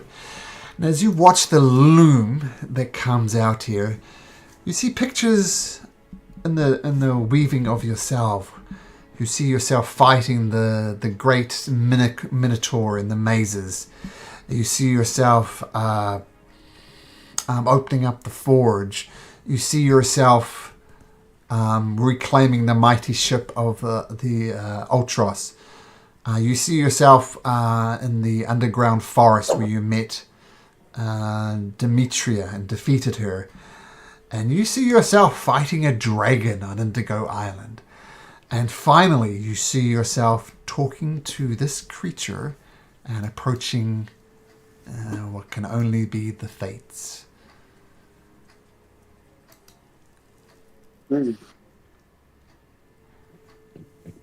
Ah, whatever you hear. Oh, Nona, these ones look so innocent. Come closer. Our eyes aren't what they used to be. Step a little closer. Proteus, after you. Yeah, this reminds me of a story my friend Macbeth told me. Toil, toil. Can't remember the rest. My screen's gone blank. Screen's gone blank? There I am. Now I'm back. Oh, this is a pretty one. And one of them comes over and comes up to you, Proteus. Oh, come here, let me see you. Come closer, my satyr friend. Oh, you're so very handsome. Oh, do you have a girlfriend? I had someone once. Oh, so he's available. All right, you can be my boyfriend. And she goes to grab your hand. I jerk away. She's the particularly old, ugly one, right? Oh, she looks like this. This one looks a bit younger, and this one perhaps older, but not icons quite are very as small for me. Yeah. Yeah. Okay. So she's the hag, right? They all look. Oh, yeah. Granny Mortar looks pretty bad too. So you can be my boyfriend. Why do you pull your hand away? Do you not think I'm pretty? Because my heart belongs to someone else. Oh, I don't mind. I do. You reject Not one to take no for an answer, are you? No, I'm not. I'm not. People really say no to me. So consider yourself my boy. Can I keep this one, Granny? And one of the hags says, "Oh, you have particular taste, Nona. You know what you did with the last one. We know you don't keep boyfriends very long, but of course you can have this one." All right then, you're mine. Come with me. Tries to drag you away. No. I try to resist. Well, I'm just bringing up her stat sheet so I can tell you if you do resist. Right. Okay, so she goes to grab your hand and pull you. And surprisingly strong grip for one so old. But she doesn't roll well. She rolls a 12. And this is purely athletics. She's trying to drag you. There's no screaming your way out of this. So make me an athletics check. Okay. Coming up straight athletics check. Uh-oh. If only it wasn't acrobatics. If only it was. Oh, yes! You're a feisty one. Playing hard to get. My heart belongs to another. You did Let me not. sing you a song, perhaps, to suffice. Ooh, a romantic ballad, of course. I can't wait. And she sits down on this rock, puts her hands, kind of like this either side of her face. A romantic ballad, please. For you, the bagpipes. Oh, exotic. I like it. And what tune are you playing, Proteus? I'm playing basically a tune about our travels so far, and also the choices ahead of us, and our own personal quests, and the big question mark at the end in the last verse about whether we'll find the way. Ooh. Interesting. I've got my eye on you. And this one over here says, "No, stop playing with your toys. These people have come to ask us a question. Everybody comes to the Fates for something. What is it that you want? Why have you come here?" Then the less haggard one says, "Yes, you tell us. Why are you here? We are the Fates. We know all. What is it you wish to know?"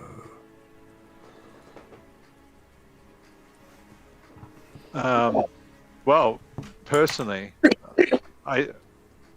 my family were taken. I'm looking for them. I'm searching everywhere, and I don't know where they are. What can you tell me? Can you help me? Oh, yeah. Oh, we know your family. We're in quite an exclusive club then, aren't we? Yeah, it would seem. Well, just for completeness sake, what can you tell us about your family? What do you want to know? Oh, where is They your were my family? life. They were life. And one day where they are were gone. Oh, you are telling half-truths. Gone is only half the story. Do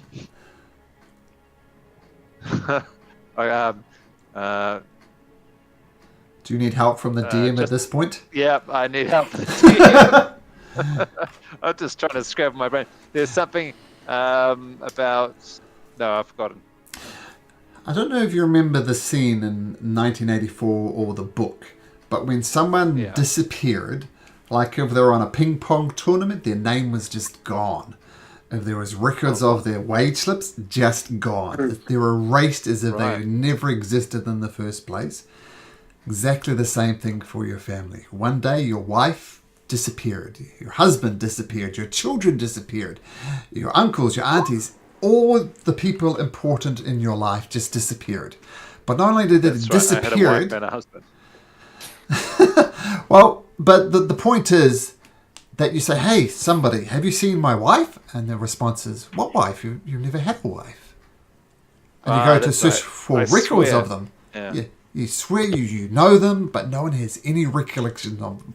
So it's not as if they've just disappeared and vanished. They've been vanished from history, erased from the timeline, as if they never were. And at the moment, only you can remember them ever being there. And every day that goes past, my memory of them weakens until I'm starting to believe that they never existed as well. You're my last chance. Tell me they existed. Tell me I'm not crazy. Oh, that's so delightful. Oh.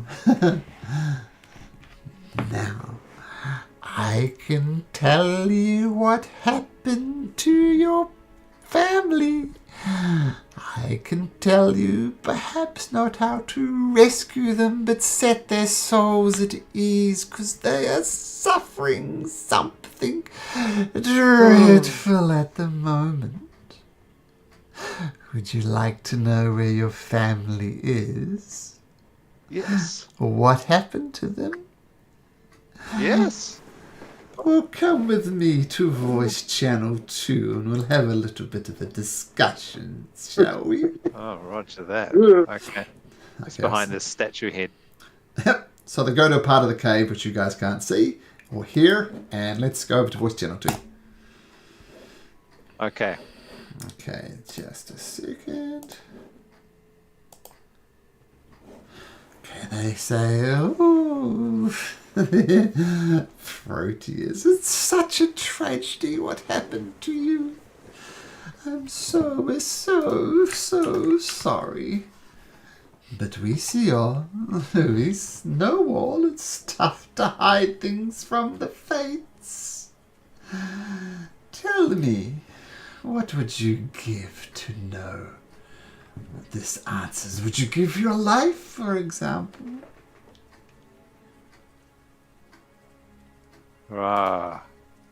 Tough choices. Perhaps I could embark on some quest for you. Perhaps I could, whether it's revenge or whether it's an object you seek, maybe I could do something for you in return. Is there anything you seek or someone's life you seek to end? Oh, now you're talking. And keep this in mind. We'll give you a task. You can accept it or not. If you accept it, then you must do it. And if you don't, then a fate worse than your family would fall upon you. Right. And what do I get for this? You get to know what happened to your family and where the souls of your family are. Because at the moment they suffer terribly. They scream and they cry and they wail. I can hear their screams now. It is so sad. Now, you also spoke of a way to ease their suffering. Oh, yes, but before I tell you this, you need to accept this simple little task I have for you. And what would that be? You see, we are the fates. We know things, we see things in the past, the future, and the present. We see all and we know all, and this is what we're good at. But there is one who shares such similar traits, and we loathe her so. Bring me her head, and you will have all the information you desire. What is this name of this creature you seek? Whose head you seek? Who do you know who is like us? Who sees all, who claims she knows all, but she is an imposter. Right. The Oracle. The Oracle. The Oracle Versi. We loathe her so to the pits of hell. Bring us her head within 2 weeks. Do you agree? Tough choices indeed. Or I could just let time march on and I will soon forget my family myself.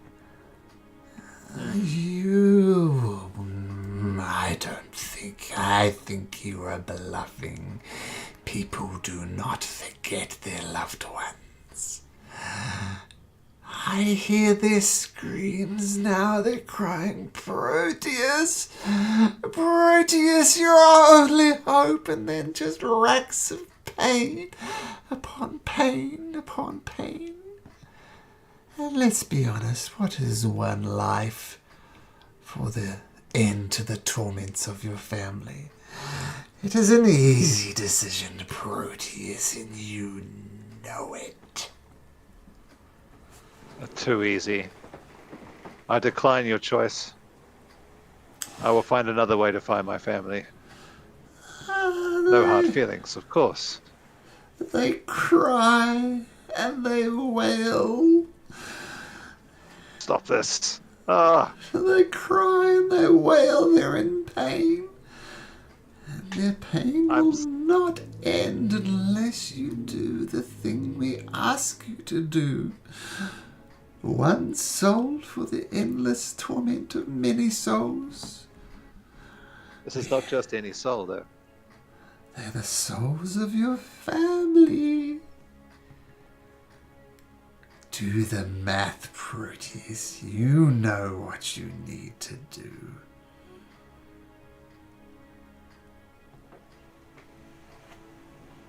But I'm cursing myself by killing her. No, why would you be cursed? Am I not? Is that not how the... No. Okay. Okay. I mean, the most serious thing you can do is break an oath, and you've sworn no such oath to Versi. I mean, it's an immoral act, but it's not a god. She's not a god. No, she's an ancient elf. She's not a god. Okay. All right. Actually, you know what? Okay. Okay. I don't know why, but okay. I'm doing it. All right. You have 2 weeks to bring us back the head of Versi. Okay. You wish to know about your family and how to free them. Well, yes. first, let me just look something up. Oh. It'll be a tough one to explain to the rest of them. Who said you had to explain it to them? Well, I've got to go back. I've got to find our way back to her. Yeah. Well, she's on the boat. To do the deed. Oh, is she? Of course she is. Yeah. And this is why we're having this private conversation, because you can reveal as little or as much as you like this to your party. Okay. So, you, Proteus, were foretold to break the power of death. There was an ancient prophecy that talked of you, that you were foretold to break the power of death. When Lutheria found this out, she could not stand the thought that be someone like you to hold such power over death. And so she hunted your family down and slaughtered your entire family. But Mitros, yes, Mitros, the goddess of dawn, intervened before Lutheria could strike the killing blow against you, Proteus. And Mitros, which reached out with divine magic and erased the Haunter's One's existence from memory. And your family as well. And with this, Lutheria forgot her purpose and returned to her throne. So not even Lutheria knows where your family's souls is, but I do. They are stored away in the scythe that Lutheria wields.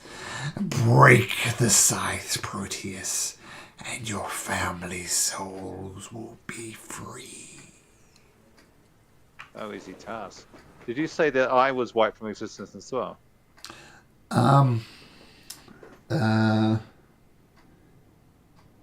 Yeah, Lutheria doesn't... Yep, you and your family. No one has any memories of you or your family.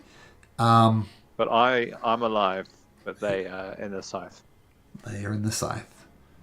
Which kind of reconciles in your head with what the Fates were saying about they being endlessly tormented. And if there's an afterlife to go to, they can't get there. I've died once before, right? I came back. Yep. So do I still have this power over death?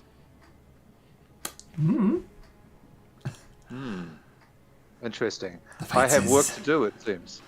Yes, and the prophecies talk about you breaking the power of death. That is up to you to decide what that means. Seek out Lutheria. Seek out your revenge. Break the scythe. Free your family's souls. If you do not break, if you break your word and do not bring us the head of Versi within 2 weeks, well, let's just say you wish you and your families. Their fate will be nothing compared to you if you do not do what we say. Okay, message received.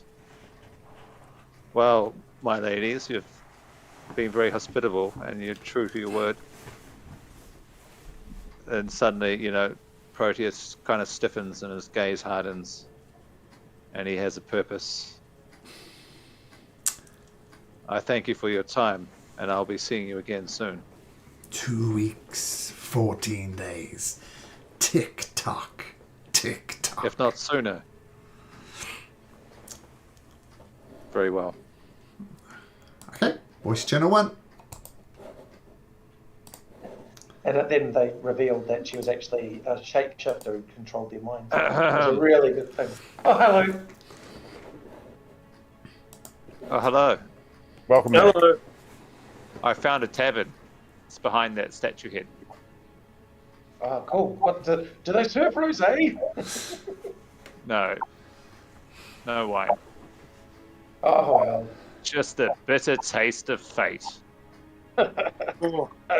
Did you anything to share? Anything to share, Proteus? I know where my family is, and Lutheria is where I'm going. Well, are we ready to face Lutheria right now? I know you want to save your family, but if you throw away your life chasing her down, then we don't rescue your family. Moreover, would it be a violation of the Oath of Peace to do that before the Oath of Peace finishes? No. Oh. No, it wouldn't. It's an agreement between the gods and the Titans. Gods do not attack Titans and vice versa. But you could go beat up Lutheria if you really wanted to. Nothing's stopping you from doing that. Apart from she's Lutheria. Yes. So, are the Fates, have they returned? Are they taking any interest in anybody else in the party? Does anybody else? Magnus? Yeah. And I think Okobolo had something as well. Was it? No, it's Magnus. Magnus is the first, yeah. Okay. Riley, come across to voice channel 2 with me. All right, I'll have to. I'll step out of the room for doing that. Sure. I can't be involved. You're Okay. over there. I step out of the room. When you're finished, come and get me. I'm going to go and get a snack. Good. I'll try one of the balls. They're very nice, but they're quite sour. And I mean very sour. Okay, so I'll just make this a bit simple. The Fates.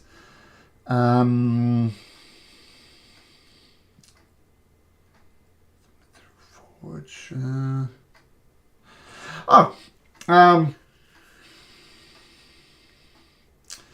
They tell you there's that they can give you items that will help you slay the dragon, and they emphasize what a mighty dragon this is, and you need all the help you're going to get. And they can, number one, give you something interesting now, and number two, tell you where to find something else that will help you find the dragon. So that's what they're offering. But they say to do this, you must perform a task for them. And so does Magnus want to hear the tasks? I will hear this task of yours. All right. So, we will, number one, give you a great weapon. Number two, tell you the secrets of this dragon. But you must do something for us. And be warned, if you accept this task and do not do it, horrible, horrible things will fall upon you. Tell me, Magnus, what would you give for revenge on this dragon?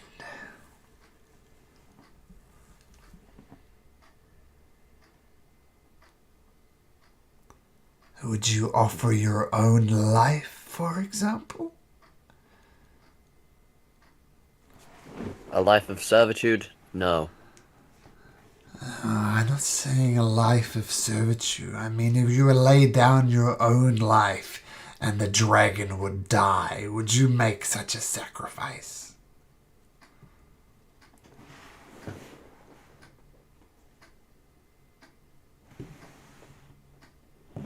That is a very distinct possibility. Let's take it one step further. Would you take the life of another to defeat the dragon? An innocent soul. No.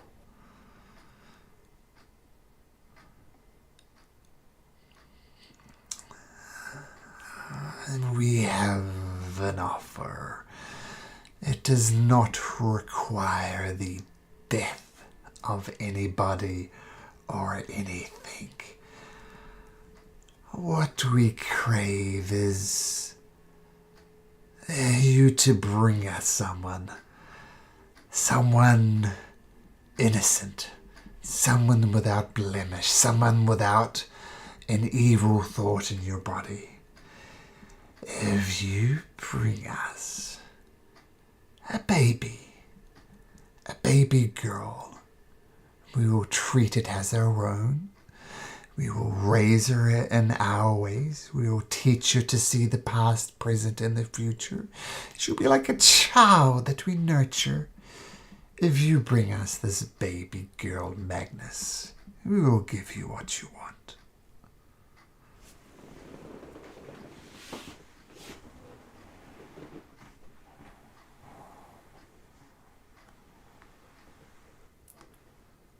And I could not defeat the dragon by myself with this party?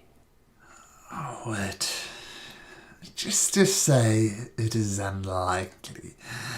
We saw the dragon you did defeat on the Indigo Island, and that was impressive. But let's just say this dragon is older, wiser, bigger, more powerful. There's always a chance, but without our help, you will surely be defeated by this dragon.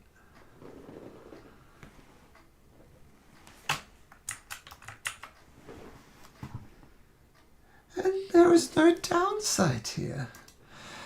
The baby we request is an orphan. You will find her on the streets of Mitros, and if you do not find her, she will die in the gutter. So you'll be saving this baby's life and bringing it to us. It will survive, and it will thrive, and it will teach us. We will teach it our ways. And where is the downside here, Magnus? Person's destiny is not to be messed with. I will only do it if the girl chooses to come with me. Oh, it is a baby. It cannot make such decisions.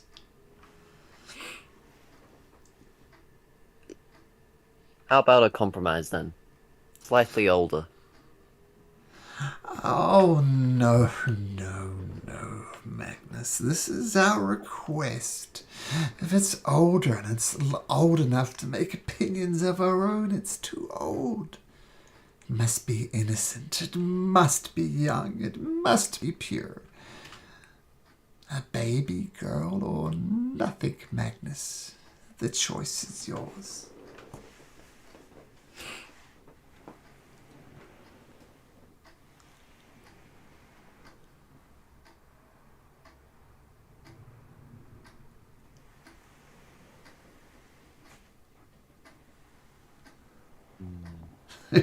Tough decision.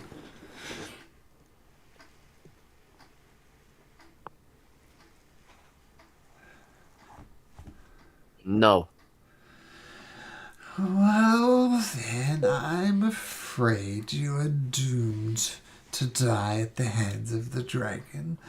We see it even now.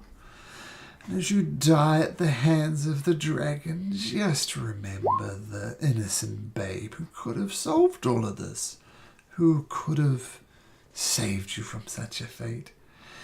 And they bring out a suit of plate mail armor that is more magnificent that you've ever seen.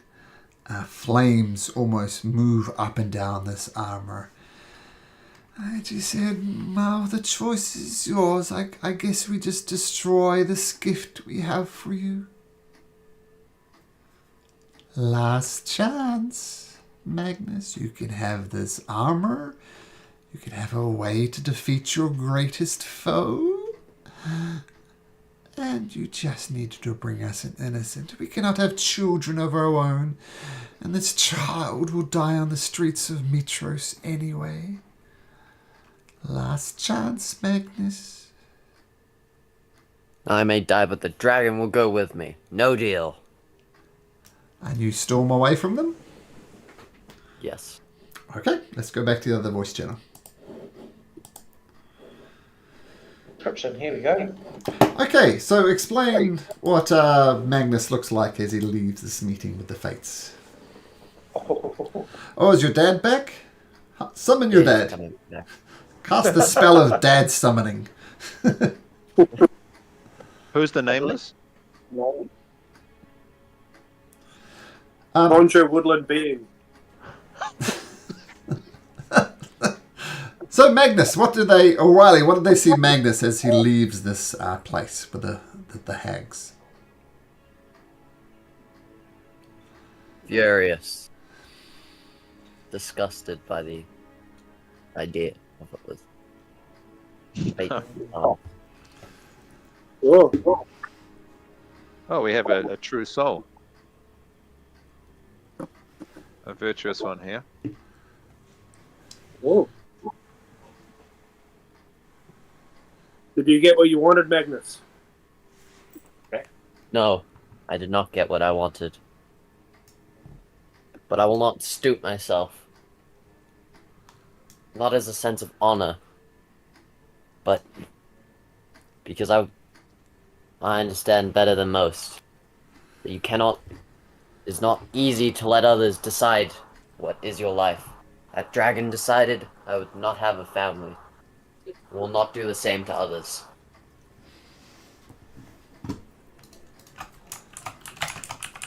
Seems like if you meet, even if you haven't learnt anything from them, you've learnt something about yourself. It's good. Now, It seems like a fantastic way to make decisions, says Damus, looking over at Proteus.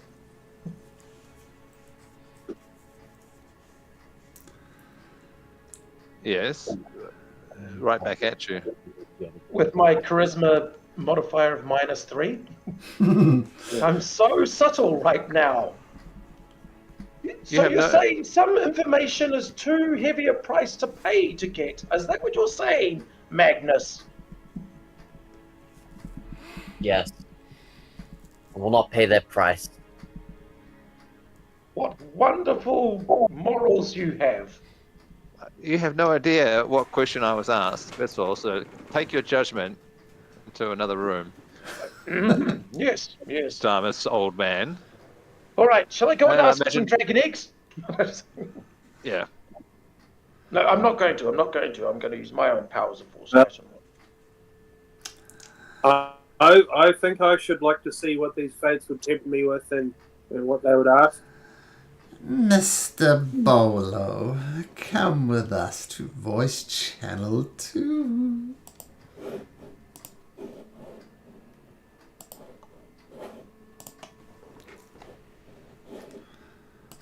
Hello, Malcolm. Hey, what's up? All right, so they take you to a quiet corner. They say, Uncle Bolo, what do you wish to learn from the fates?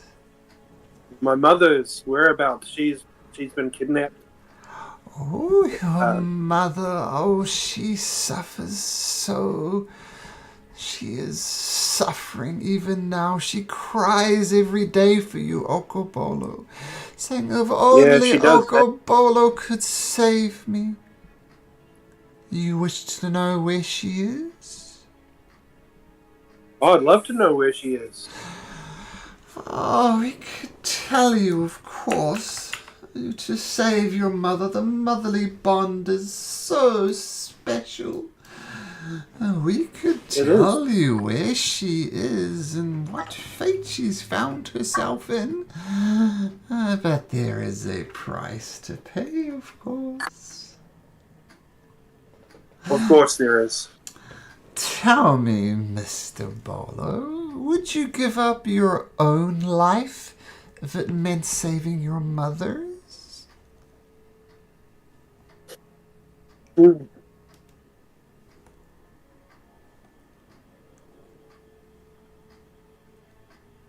I would. Oh, that I have so much more to do with my life. My life is not mine to give right now. It is in service to a greater goal. Well, we're just... I would back in my life once everything that we need to accomplish to stop this war We're has been just done. talking in hypotheticals at the moment, Okobolo. If you're happy to give up your own life, what about the life of somebody else? The life of somebody else is not mine to give. Well, Unless it's that Commander Gaius asshole, I'll give you him. we will give you my magical item that will help you save your mother, defeat the creature that took your mother, give you all the tools you need. You just need to bring us something. And what would that be? You need to bring us a living nymph to us within 1 week. Do this and we will let you know.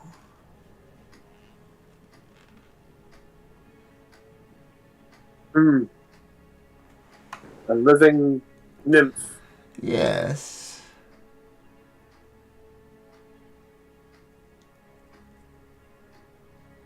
Well, I guess I'll see you in a week, or I won't.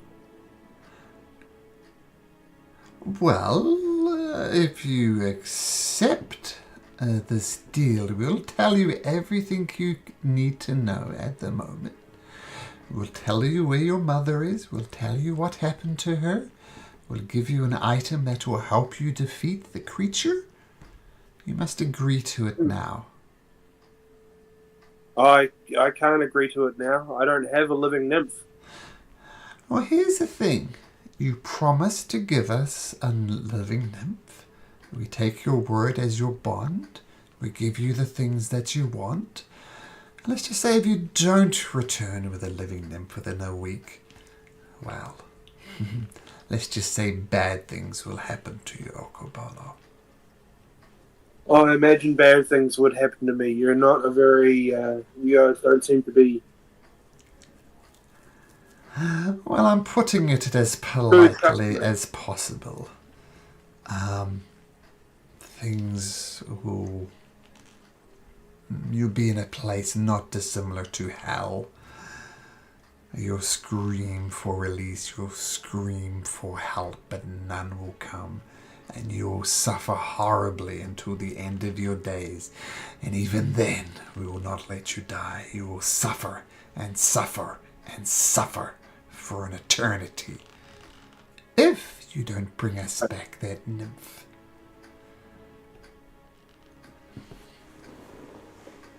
If I must give you an answer now, it must be no. I'm sorry. Well, I'm afraid you're going to have difficulty finding your mother, saving your mother, and having the tools you need to save your mother. You have chosen poorly, Okorbolo. I've chosen as my mother has brought me up to choose. And I can feel the pride from her in my choice. Oh, you feel pride. All I hear is her anguish. But you've made your choice, Okorbolo. Now, be gone. You walk away? Walk away. Okay, voice general 1. Hello. Okko's back. No, he's not. No, it's not. Someone left. I It's am back. Malcolm. Just Malcolm. Oh, Just Malcolm. Just the Hey, DM. They ate him. What do they see as Okorbolo returns? His demeanor or whatever you want. He walks in with his head held high, like very strong in his resolve that he knows he made the right decision. But as he walks past you guys, you can see there's maybe a little bit of doubt, a little bit of indecision there. Like,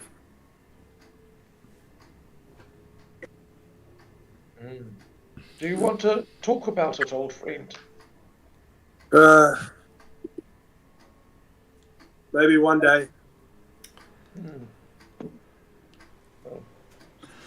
I'm sure you've made the right decision. And Damas looks at Proteus again. You have no idea, old man. I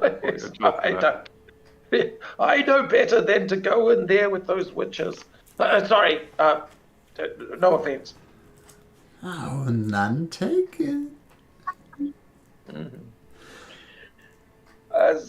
So, with all that information, shall we perhaps make tracks? I mean, I think that, perhaps that cave at the top, there might be a dragon there, and I'm desperate to find dragon eggs.